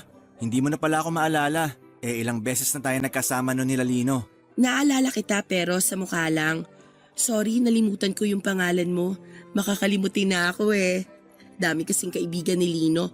Actually, hindi ko na rin maalala yung mga pangalan ng iba. Okay lang. Tagal na nating di nagkita. Ano nang balita sa'yo? Okay lang naman ako. Nakakasurvive naman sa hamon ng buhay kahit papano. Mabuti naman. Si Lino, may update ka na ba sa kanya? Wala pa hanggang ngayon. Hindi pa rin siya nagpaparamdam. Sus, yung taong yun talaga. Huwag ka mag-alala. Babalik din yun one of these days. Sana nga. Teacher ka pa rin ba dun sa public school na nabanggit mo dati? Oo, dun pa rin ako. Nakakatuwa naman. Bakit mo naman naisipang maging teacher? Hirap ng trabaho na yan ah. Retired teacher din kasi yung nanay ko. Isa siya sa mga inspirasyon ko sa buhay. Hangang-hanga nga ako sa kanya eh. Teacher ko rin kasi siya ng grade 5 ako. The way na magturo siya, sobrang na-impress ako. Kaya naisip ko na balang araw, magiging teacher din ako. Kaya pala, nasa dugo nyo rin pala. Oo, at saka napaka-fulfilling kayang maging teacher. Oo, mahirap siya. Pero yung paghihirap na yon tsaka pagod, magiging worth it kapag nakita mo na yung mga batang natuturuan mo na successful na ngayon. Isa yun sa mga bagay na hindi na mawawala sa buhay ng isang teacher. Maging parte sa buhay ng bawat batang nangangarap. Ang lalim naman ng pinanghuhugutan mo. Nahiya tuloy yung trabaho ko. Ano nga pala ulit yung work mo? Ako ang nagmamanage sa family business namin. Ah, oo, yung lumber something? Oo, producer kami ng mga tabla na ginagamit sa pagpapatayo ng mga bahay. Ang galing! Pangarap ko rin yan eh, yung mag-business. Talaga? Anong business naman ang gusto mong gawin? Kahit ano, yung magtatagal, kahit ilang henerasyon na ang lumipas. Gusto ko kasi na balang araw, may maipapamana rin ako sa mga anak ko. Sure naman ako na matutupad mo rin yan balang araw. Nasa sa atin lang din kasi kung paano natin bubuuin yung future ng mga susunod sa bloodline natin. Kaya mabuti na hanggat maaga pa, pinag-iisipan mo na yung mga ganyang bagay. Sabi nga ng kaibigan ko, maraming plot twist ang buhay, kaya dapat talaga paghandaan. Uy, magandang quote yan ha. Pwedeng ilagay sa sticker. Totoo din naman kasi, minsan bigla-bigla na lang tayong babagsakan ng kung ano-anong pagsubok sa buhay. Mahirap kung mag-isa ka lang nahaharap sa mga problemang yun. Pero di ba sabi nga nila, wala namang problemang ibibigay sa atin na hindi natin kayang lampasan? Oo, tama. Nalalampasan naman natin yung mga problemang yun. Pero minsan, marami tayong naisasakripisyo. Wala eh. Hindi ka magkakaroon ng progress sa buhay kung wala kang sacrifices na gagawin. Nakakalungkot pero totoo yan. Anyway, mauna na ako sa'yo ha. Dumaan lang talaga ako rito para bumili ng kape. O sige, sige. Nice to see you again. Chat-chat na lang? Oo, mag-iingat ka. Malawak ang circle of friends ni Lino. Hindi mabilang sa mga daliri ng kamay ang dami ng kaibigan nito noon. Ang ilan sa kanila ay nakilala ko noong naging boyfriend ko si Lino. Pero simula nung nawala si Lino ay nagkaroon na rin ako ng falling apart mula sa kanila.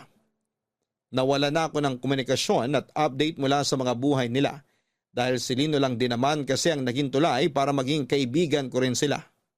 Kaya naman laking tuwa ni Billy noong nakita niya ako matapos ang mahabang panahon. Papadudod si Billy yung tipo ng tao na akalain mong suplado. Masungit at mayabang kapag una mo siyang nakita. Pagkakita mo pa lamang kasi sa kanya ay parang lagi siyang mapapaaway dahil na rin sa mga tattoo nito sa katawan. Hindi naman po sa nagiging stereotype ako pero tad-tad kasi ng tattoo ang buong katawan ni Billy. May arm sleeve tattoo siya sa kanang braso niya na inspired sa mga tribal tattoos. Sa kaliwa naman ay may malaking mukha ng anghel na nakatatak sa biceps nito. Sumisilip din ang eagle wings tattoo nito sa kanyang likuran. Meron din siyang landscape tattoo sa magkaparehong binti nito. Pero ang pinaka-extreme na siguro ay ang hugis espada na tattoo nito sa kanang pisngi niya sa tabi ng kanyang tenga. Sa kabila ng maangas nitong itsura ay malambot ang puso ni Billy. Yun ang una kong napansin noong nakilala ko siya. Mababaw lang ang luha nito at mahilig siya sa aso at takot sa mga ipis. Kung gaano katapang ang itsura niya ay ganoon naman siya kabilis matakot sa maliliit na bagay. Nagulat na lamang ako na pagkatapos naming mag-meet sa coffee shop noong araw na yon, ay bigla akong nakatanggap ng message mula sa kanya. Simula pa lang ay alam ko ang motibo ni Billy kung bakit siya nakikipagkaibigan sa akin. Noong panahon kasama ko pa kasi si Lino, magkakilala lamang kami by name at by face, pero hindi kami masyadong close noon. May mga ilan encounter na rin naman kami pero hindi ko maituturing na magkaibigan talaga kami noong time na yon. More on acquaintance lang kami dahil magkaibigan sila ni Lino.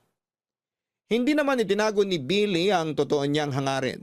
Gusto raw niya akong kaibiganin at kung maaari ay ligawan kapag nagkataon. Unti-unti, ang mga friendly chats niya sa akin ay nahaluan ng romantic gestures. Wala naman daw sigurong masama kung ligawan niya ako dahil matagal naman na raw kaming hiwalay ni Lino.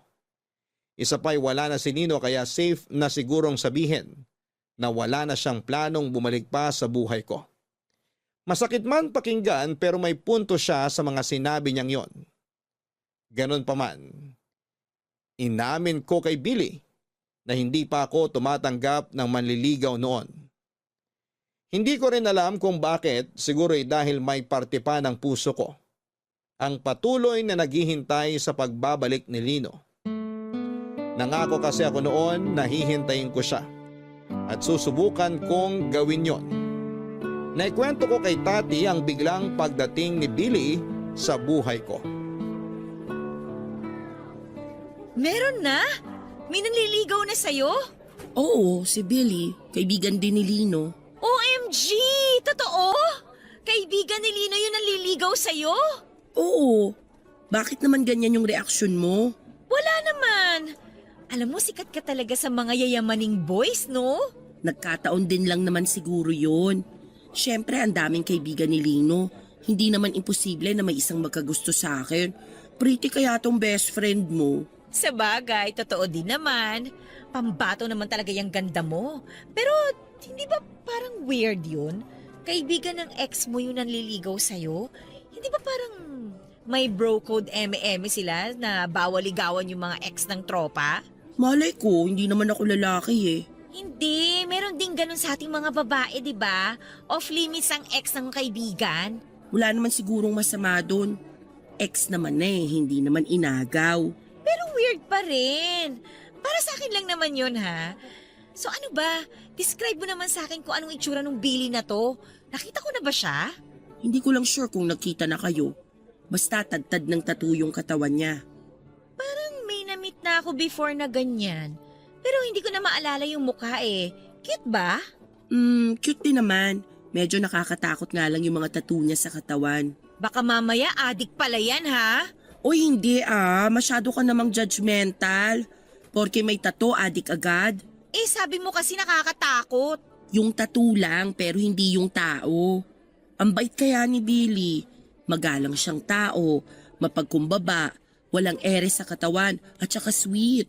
Bet mo? May itsura siya, maganda yung personality niya. Pero to be honest, hindi ko siya nakikita bilang boyfriend eh. Talaga? Bakit naman? Hindi ko alam kung bakit. Alam ko kung bakit. Bakit?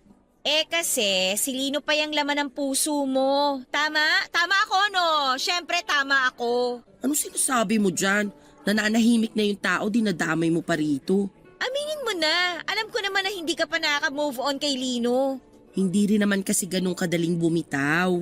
Alam mo, kung ako sa'yo, pagbigyan mo na yung si Billy. Hindi ka talaga makakabitaw mula sa taong minahal mo kung patuloy ka pa rin kumakapit sa alaala niya. Palayain mo na si Lino at si Billy ang papasukin mo dyan sa puso mo. Total, base naman sa mga sinasabi mo mukhang mabuting tao naman si Billy. Hindi talaga. Malabong maging kami ni Billy. Naku, huwag ka magsalita ng tapos. Hindi mo alam ang ikot ng mundo. Malay mo bukas, mahal mo na pala yung tao. Hindi naman ganun kadaling umibig eh. Mahirap talaga kasi hindi ka willing mag-take ng risk. Bigyan mo siya ng chance. Sure akong ikaw pa ang mas mahuhulog doon, panigurado. Naku, hindi mangyayari yun. Hindi. Anong gagawin mo sa tao? Pagtatabuyan mo. Teka nga, nasabi mo na ba sa kanya na hindi mo siya gusto? Inamin ko naman agad sa kanya nung umamin siya na may gusto siya sa akin. Sinabi ko sa kanya na hindi pa ako ready na pumasok sa relasyon ngayon. Eh, anong sabi niya? Okay lang daw, basta tanggapin ko lang daw siya bilang kaibigan. Siya nang bahala sa iba. Ano ibig sabihin nun na siyang bahala sa iba? Ang pagkakaintindi ko sa sinabi niya, baka manliligaw pa rin siya siguro kahit na sinabi kong ayoko pa. Yan ang gusto ko, hindi kagad nagpapatalo. Hindi rin. Alam mo minsan, kailangan nating sukuan agad yung laban na sa simula pa lang alam na nating matatalo tayo para sa ganun, hindi tayo masyadong masaktan. Asus! Sabihin mo yan sa sarili mo. Hindi mo nga masukusukuan yung taong matagal ka nang kinalimutan eh. Aray naman! O ano, back to you ka no? Practice what you preach kasi. Kahit na hindi pa ako ready ay hindi agad sumuko sa akin si Billy. Naging magkaibigan kami pansamantala pero nagpatuloy pa rin ang pagpapa-impress niya sa akin. Humingi siya ng chance na bigyan ko siya ng oras para ipakilala ang sarili niya sa akin. At ibinigay ko naman sa kanya yon, Papa Dudut. Katulad ni Lino ay mula sa may kayang pamilya si Billy. May sarili siyang lumber business na namanan niya mula sa kanyang mga magulang. Pangatlo siya sa 4 na magkakapatid at nakapagtapos sa isang kilalang university.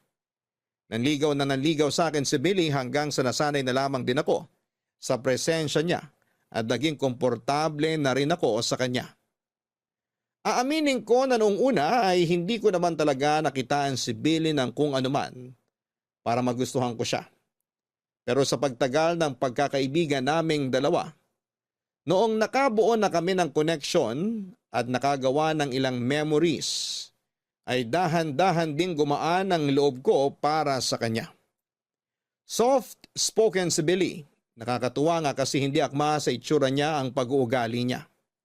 Masyadong strong ang features nito sa mukha niya kumpara sa personality niya. Malapad ang kanyang panga, mataas ang cheekbones, at sa singkit niyang mga mata ay makapal ang kanyang kilay.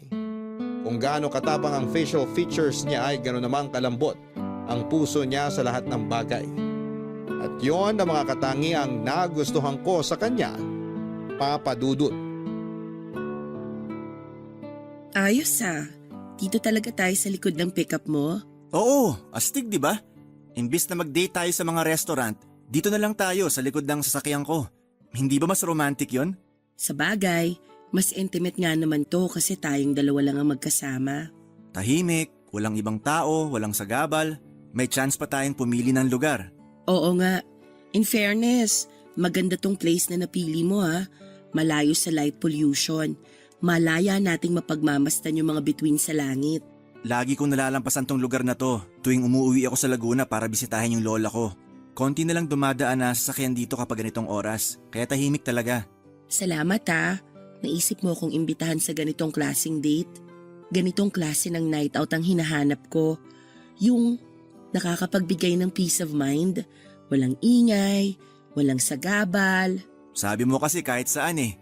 Nung nagtanong ako kung saan mo gusto mag-date, ang sagot mo kahit saan. Kaya dito kita dinala. At magandang desisyon naman yung naisip mo. Kakaiba, memorable. Hindi mo naman siguro ako mamurderin dito, no? Joke lang. Ang babaeng tulad mo hindi dapat sinasaktan. Dapat minamahal. Sus, ang corny mo. Hindi bagay sa mga tattoo mo magbigay ng cheesy na linyahan. Hindi ba? Hindi. Speaking of tattoo, alin dyan yung pinakauna mong pinagawa? Unang tattoo ko? Itong nasa braso ko. Angel tattoo. Bakit naman angel? Religious ka? Hindi naman. Wala lang. Walang rason. Nagandahan lang ako. At bakit mo naman naisip magpa-tattoo in the first place? Nung bata kasi ako, medyo rebellious din ako. Kaya nga kami naging tropa ni Lino eh. Kasi pareho kaming pasaway nung kabataan namin. Tapos bilang pagre-rebelde, ang unang naisip kong gawin, magpalagay ng tattoo. Kasama ko si Lino nun nung nagpalagay ako nito. Talaga? Oo, pati siya kaya nagpatattoo rin. Hindi nga. Wala naman akong nakitang tattoo sa katawan niya. Meron sa likod ng kaliwang tenga niya. Oh, anong klaseng tattoo yun? Minimalist lang. Sa pagkakatanda ko, maliit na eroplanong papel yun eh. Freedom? Freedom? Anong freedom? Freedom ang meaning ng eroplanong papel. Nire-represent noon yung kagustuhan ng tao na maging malaya. Oh, parang ako rin. May freedom tattoo rin ako eh. Talaga? Saan naman? Dito sa likod ko, yung malaking wings ng agila. Yan ba yung sumisilip dyan sa likod mo? Oo, yun nga. Pang-4 o pang-5 ko sigurong tattoo to. Di ko na maalala eh. Sobrang dami. Paano naman kasi dumami yan? Nung una, sign lang sana yun ng pagre-rebelde ko. Pero pagtagal, nagustuhan ko rin yung art ng pagtattoo eh. Sabi nila paraan yun para ma-express ng isang tao yung feelings na hindi nila mailabas sa publiko. So meaning, madami ka palang bagay na gustong i-express? Kasi halos maubos na yung balat mo sa dami ng tattoo mo eh. Oo, gano'n na nga. Noon kasi hindi ko maipakita sa mga tao kung ano yung totoong nararamdaman ko. Hindi ko alam, medyo mahiyain ako eh. Pero nung tumanda ako, na-realize ko na wala naman pala akong dapat ikahiya. Ngayon tumigil na rin ako sa pagpapatattoo kasi kaya ko naman nang i-express yung feelings ko. Tulad ngayon, yung paghanga ko sa'yo, yung pagkagusto ko sa'yo, nasasabi ko na ng buo. Good for you. Maganda yan kasi kapag malaya mong na-express yung feelings mo, hindi ka mapapaikot ng mga tao sa paligid mo. Ang tanong, ganon ka rin ba? Nasasabi mo ba sa mga tao kung ano yung totoong nararamdaman ng puso mo? Minsan oo, minsan hindi. Depende sa taong kasama ko. Eh ako, anong masasabi ng puso mo tungkol sa akin? Ikaw? Masaya kang kasama, Billy. Actually, lagi kong nilulook forward yung mga araw na magkasama tayo. Aaminin ko, nung una, wala talaga akong nararamdaman para sa'yo.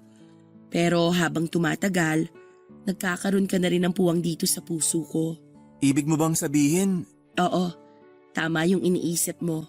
May feelings na rin ako para sa'yo.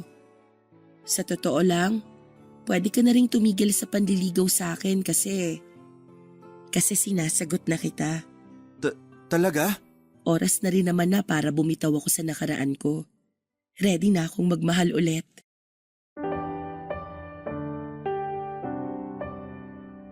Papadudot, pinatunayan sa akin ni Billy na tama nga ang naging desisyon kong sagutin ko siya. Lagi akong nakakaramdam ng comfort kapag kasama ko siya. Siya na ang nagsisilbing safe space ko sa araw-araw. Siya ang naging source of strength ko kapag dinadalaw ako ng mga pagsubok sa buhay ko. Sinisigurado niyang bawat araw na magkasama kaming dalawa bilang magkasintahan ay nagiging memorable. At yun ang isa sa mga nagustuhan ko sa kanya. Lagi siyang may bagong handog para sa akin. For the next 8 months ay naging masaya ang relasyon naming dalawa ni Billy. Sa katunayan ay nahigitan pa nga niya ang standard na isinet ni Lino. Never kong naramdaman na magkaiba ang estado namin sa buhay. May pagkakataon nga na tuwing nalilipasan kami ng gutom ay kung saan-saan na lamang kami kumakain, mapakarinderya man yan o mamahaling restaurant. Walang kaso sa kanya kahit nasa karinderya pa kami kumain, kahit na hindi naman talaga siya kumakain sa mga ganong klase ng kainan. Ganon siya karespeto sa bawat desisyon ko. Lagi niyang binibigyan ng importansya ang pagiging equal namin sa relasyon, Papadudot. Papadudot, tuluyan na ngang nawala sa isip ko si Lino noong mga panahong yon. Masaya na ako noon sa piling ni Billy, secured na ako na kasama siya. Wala na ako ibang mahihiling pa dahil lahat ng inaasahan at maging mga hindi ko inaasahan ay naibibigay sa akin ni Billy noon. Nasa punto na nga kami ng relasyon namin na ready na akong mag-settle down. Hindi na rin kasi ako bumabata pa at alam naman nating kaming mga babae ay limited lang ang oras namin, lalo na kung gusto naming magkaanak. Kaya naman noong sumapit na sa 1 taon ng relasyon namin ni Billy, ay nagsisimula na naming pag-usapan ang tungkol sa kasal. Pakiramdam ko noon ay siya na talaga ang para sa akin. Napakarami ko na ngang plano noon para sa future naming dalawa. Kapag nag-uusap kami ni Billy tungkol sa buhay-buhay, paminsan-minsan, ay isinisingit ko ang tungkol sa pagpapakasal. Hindi ko man directly sinasabi ay para bang nagpaparamdam na ako sa kanya tungkol sa kagustuhan kong ikasal. May times nga noon na kapag may mga sikat na taong ikinakasal o kaya ay mga kakilala naming nagpapakasal, ay lagi ko itong ibinabalita kay Billy. Umaasa kasi akong makaramdam din siya na ready na ako. Kaso nga lang ay hindi makuha-kuha ni Billy ang gusto kong ipahiwatig. Noong nag-celebrate nga kami ng Valentine's Day ay biniro ko siya. Nakala ko ay singsing na ang ibibigay niyang regalo sa akin. Ganon pa man, kahit anong biro at pasaring ang gawin ko, mukhang wala pa talaga noong plano si Billy na pakasalan ako.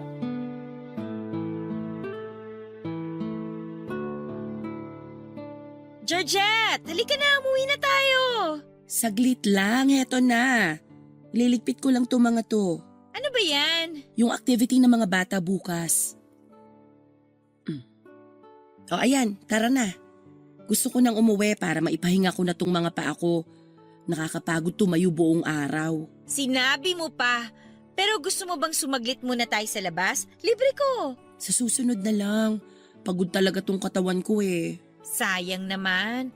Gusto ko pa naman sanang mag-celebrate. Mag-celebrate ng ano? May babalita ako sa'yo. Wala pang ibang nakakaalam nito maliban sa asawa ko. Ikaw pa lang ang una. Ano yun? Malapit ka na maging ninang! Oh my gosh, buntis ka? Buntis ka ba? Yun ba yung ibig mong sabihin? Oo, 4 weeks!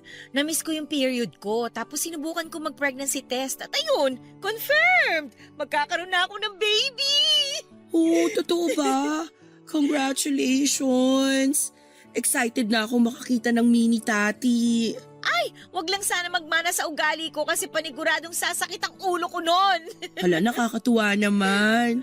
Bigla ko tuloy na-realize na matanda na nga talaga tayo. Nagkakaanak na kayong mga kaibigan ko. True! Kaya ikaw, galaw-galaw, baka malipasan ka dyan. Heto na nga eh. Kinakarir ko na nga tong love life ko para naman makahabol ako sa inyo. May nagpaparamdam na ba? Nakakarinig ka na ba ng wedding bells? Wala nga eh. Ako yung nagpaparamdam pero parang bingi yung boyfriend ko. Walang naririnig. Paano ba kasi yung pagpaparamdam na ginagawa mo? Hindi ko naman diretsang sinasabi na gusto ko na magpakasal. Pero lagi kong ino-open sa kanya yung topic ng pagpapakasal. Na-share ko na nga sa kanya yung dream wedding ko eh. Kung sino yung gusto kong mga nasa entourage, kung ano yung kulay ng damit na mga dadalo at kung ano pa. Tapos, ano naman ang reaksyon niya? Nakikiplano din naman siya. Nagsishare din siya ng mga gusto niyang gawin sa kasal. O yun naman pala eh. Pero wala naman kasing nangyayari. Wala namang singsing. Wala pang pagluhod na nagaganap. Mas maganda siguro kung tapatin mo na siya. Sabihin mo sa kanya na gusto mo na magpakasal. Ganon kasi yung mga lalaki eh. Hirap silang makagets ng context clues. Kailangan diretsahan. Ganon kasimple ang pag-iisip ng mga lalaki. Ayaw nila yung mga nanghuhula sila. Ang pangit naman kasi kung ako magsasabi nun. Tsaka alam mo, feeling ko, gets niya naman yung gusto kong palabasin eh. Ayaw niya lang kagatin. Huwag mo na lang kasi munang pangunahan. Malay mo, nag-ready na pala siya. Mas maganda yung wala kang ine-expect. Mas masaya yun. Sure naman ako na pakakasalan ka ni Billy eh. Alam kong mahal ka nun. Pero kailan? Kapag menopause na ako? Gaga, 45 pataas ang menopausal stage ng babae. 31 ka pa lang ha, yan ang kagad ang iniisip mo. Hindi naman siguro ganun katagal bago mag-propose si Billy. Ay, sana nga. Huwag mo na nga isipin yan. Masyado ka kasing overthinker eh. Alam mo, halika na. Samahan mo na ako mag-milk tea at kwek-kwek. Libre ko! Ay, sige na nga. Tara na. Pero kwek-kwek lang. O di sige, shawarma kung gusto mo. Ayan, mas gusto ko yan. Gusto ko shawarma rice ha. Oo na, halika na. Marami pa tayong pag-uusapan.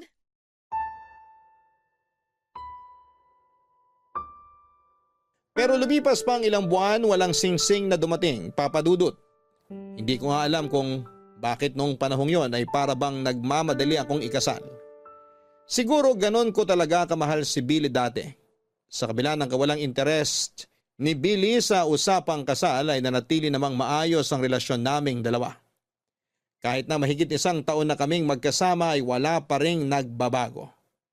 Parang nasa ligawan stage pa rin kami na sobrang sweet na sweet sa isa't isa. Nanatili ang pagiging caring ni Billy sa akin at dahil hindi ko naman siya mapilit na pakasalan, ako ay naghintay na lamang kung kailan siya magiging ready. Hindi rin naman pwedeng ipilit ang isang bagay lalo na kung hindi pa handa ang isang tao. Naisip ko rin na mas maganda na maging surprise ang gagawin niyang proposal sa akin. Umasa na lamang ako na baka sa araw na hindi ko inaasahan ay doon siya mag-propose, Papa Dudut. Ang ginawa ko na lang ay naging maayos at supportive na girlfriend ako para kay Billy. Hanggang sa kalagitnaan ng masayang pagsasama namin ni Billy ay isang hindi inaasahang balitang natanggap namin. Naghahanda na ako noon para sa pagpasok ko sa school nung nakatanggap ako ng tawag mula sa kapatid ni Lino na si Edward. Kinabahan ako dahil matagal na kaming hindi nakapag-usap ni Edward at ang tawag niyang yon ay maaaring isa lang ang ibig sabihin. Maaaring nagbalik na si Lino.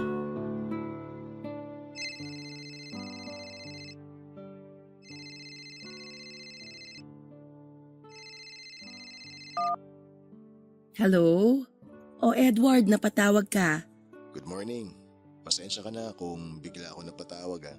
Walang problema. Anong meron? Sa'yo ang anong meron. Ang tagal na niyang paus mo ah.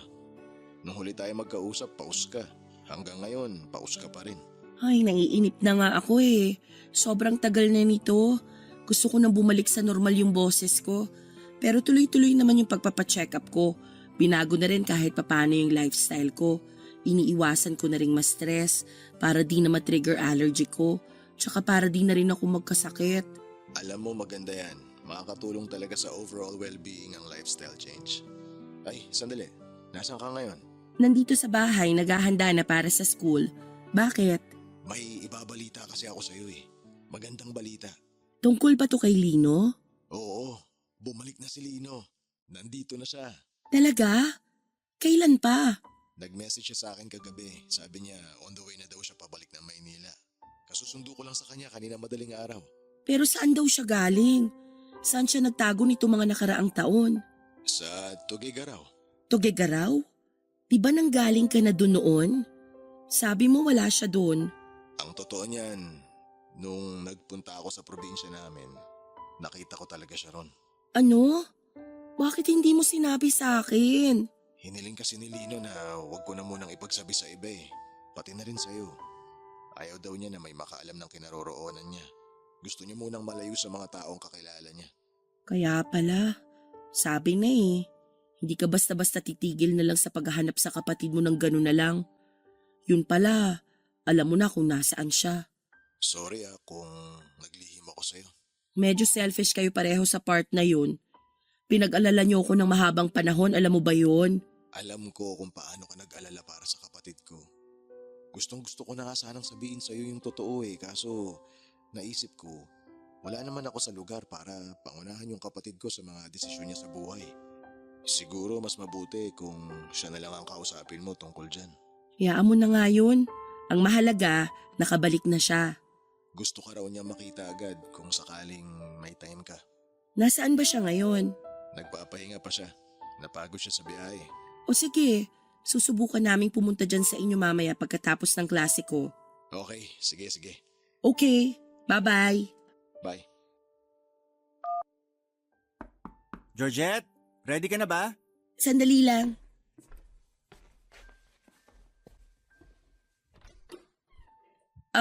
Billy, sandali, hindi pa ako nakapagbihes. Pumasok ka muna. Okay, sige. Aantayin na lang kita para maihatid kita sa school. Nag-breakfast ka na ba? Kumain ka muna. Tapos na ako. Salamat. Magbibihes na sana ako, kaso biglang tumawag si Edward. Yung kapatid ni Lino? Bakit daw? May binalita siya sa akin. Hulaan mo kung ano? Ano? Bumalik na si Lino. Talaga? Kailan pa? Kakauwi lang daw niya kaninang madaling araw. Nandun siya sa bahay ng kuya niya ngayon. Wow! Bakit daw siya bumalik? Anong bakit? Wala namang ibang uuwian yun kundi dito lang din. Ganun ba? Mabuti naman na isipan niyang bumalik pa. Akala ko doon na siya tatanda kung nasaan man siya eh. Kaya nga pero masaya ako na nakabalik na siya. Excited na akong makita siya. Gusto mo puntahan natin siya ngayon? Mamaya na lang. Nagpapahinga pa raw siya eh. Puntahan natin siya pagkatapos ng klase. Pwede rin, pero malilita ko ng pagsundo sa'yo kasi may delivery sa store mamaya. Kailangan ko i-check yon. Okay lang. I-message na lang kita kapag tapos na ako sa school. May meeting din kasi kami after class eh. Okay, sige. Oh wait lang, magbibihis na ako. Mabilis lang to. Take your time.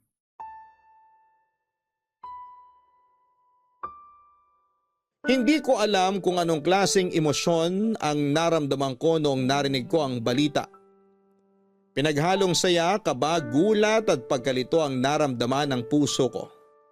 Sa mahabang panahon ng pagkawala ni Lino, hindi ko inaasahan na babalik pa siya pero nagbalik siya, Papa Dudut. Pagkarinig ko pa lang sa pangalan niya ay parang tubig na muling dumaloy sa utak ko ang lahat ng memories naming dalawa ni Lino. Pumasok ako sa trabaho na ang buong isip ko ay nakay Lino. Inimagine ko kung may nagbago ba sa itsura niya. Kung kumusta na siya. Pagkatapos ng meeting namin ay sinundo ako ni Billy sa school at sabay kaming nagpunta sa bahay nila Edward kung saan ay pansamantalang nakikitira si Lino. Iba yung kaba ang naramdaman ko ng time na yon habang nasa biyahe. Hindi ko alam kung papaano ko haharapin si Lino matapos ang napakahabang panahon. Noong sa wakas ay nagkita na kami, nakahinga ko dahil kitang-kita sa kanyang mukha na maganda ang kinalabasan ng pagkawala nito. Agad niya akong niyakap ng napakahigpit. Makikita sa mga mata nito ang saya noong sa wakas ay nasilayan na niya ako. Masaya niyang ibinalita sa akin na nagbalik na siya. Na nagbago na siya at handa na siyang umibig muli. Nagpasalamat siya na nahintay ko raw siya. Pero sa likod ng magandang balita na dala nito ay sinalubong ko naman siya ng masamang balita. Ipinaalam ko sa kanya ang sitwasyon ko na hindi na pwedeng bumalik pa ako sa kanya dahil boyfriend ko na noon si Billy. Hanggang dito na lamang muna ang kwento ko sa inyo, Papa Dudut. Maraming salamat sa pakikinig at pagbabahagi ng story ko sa ating mga kabarangay. Mabuhay po kayo. Ang inyong forever kapuso at kabarangay, Georgette. Mga kabarangay, maging maingat tayo sa oras at damdamin ng isang taong naghihintay para sa atin dahil may hangganan ang bawat pangunawa at pasensyang kayang ibigay ng isang tao. At kapag hindi natin ito binigyan ng importansya ay darating ang araw na mapagtatanto nating tayo man ay magbalik. Maaring huli ang lahat para sa inaasahan nating comeback. Hanggang sa muli, ako po ang inyong si Papa Dudut sa mga kwento ng pag-ibig, buhay at pag-asa sa Barangay Love Stories #1.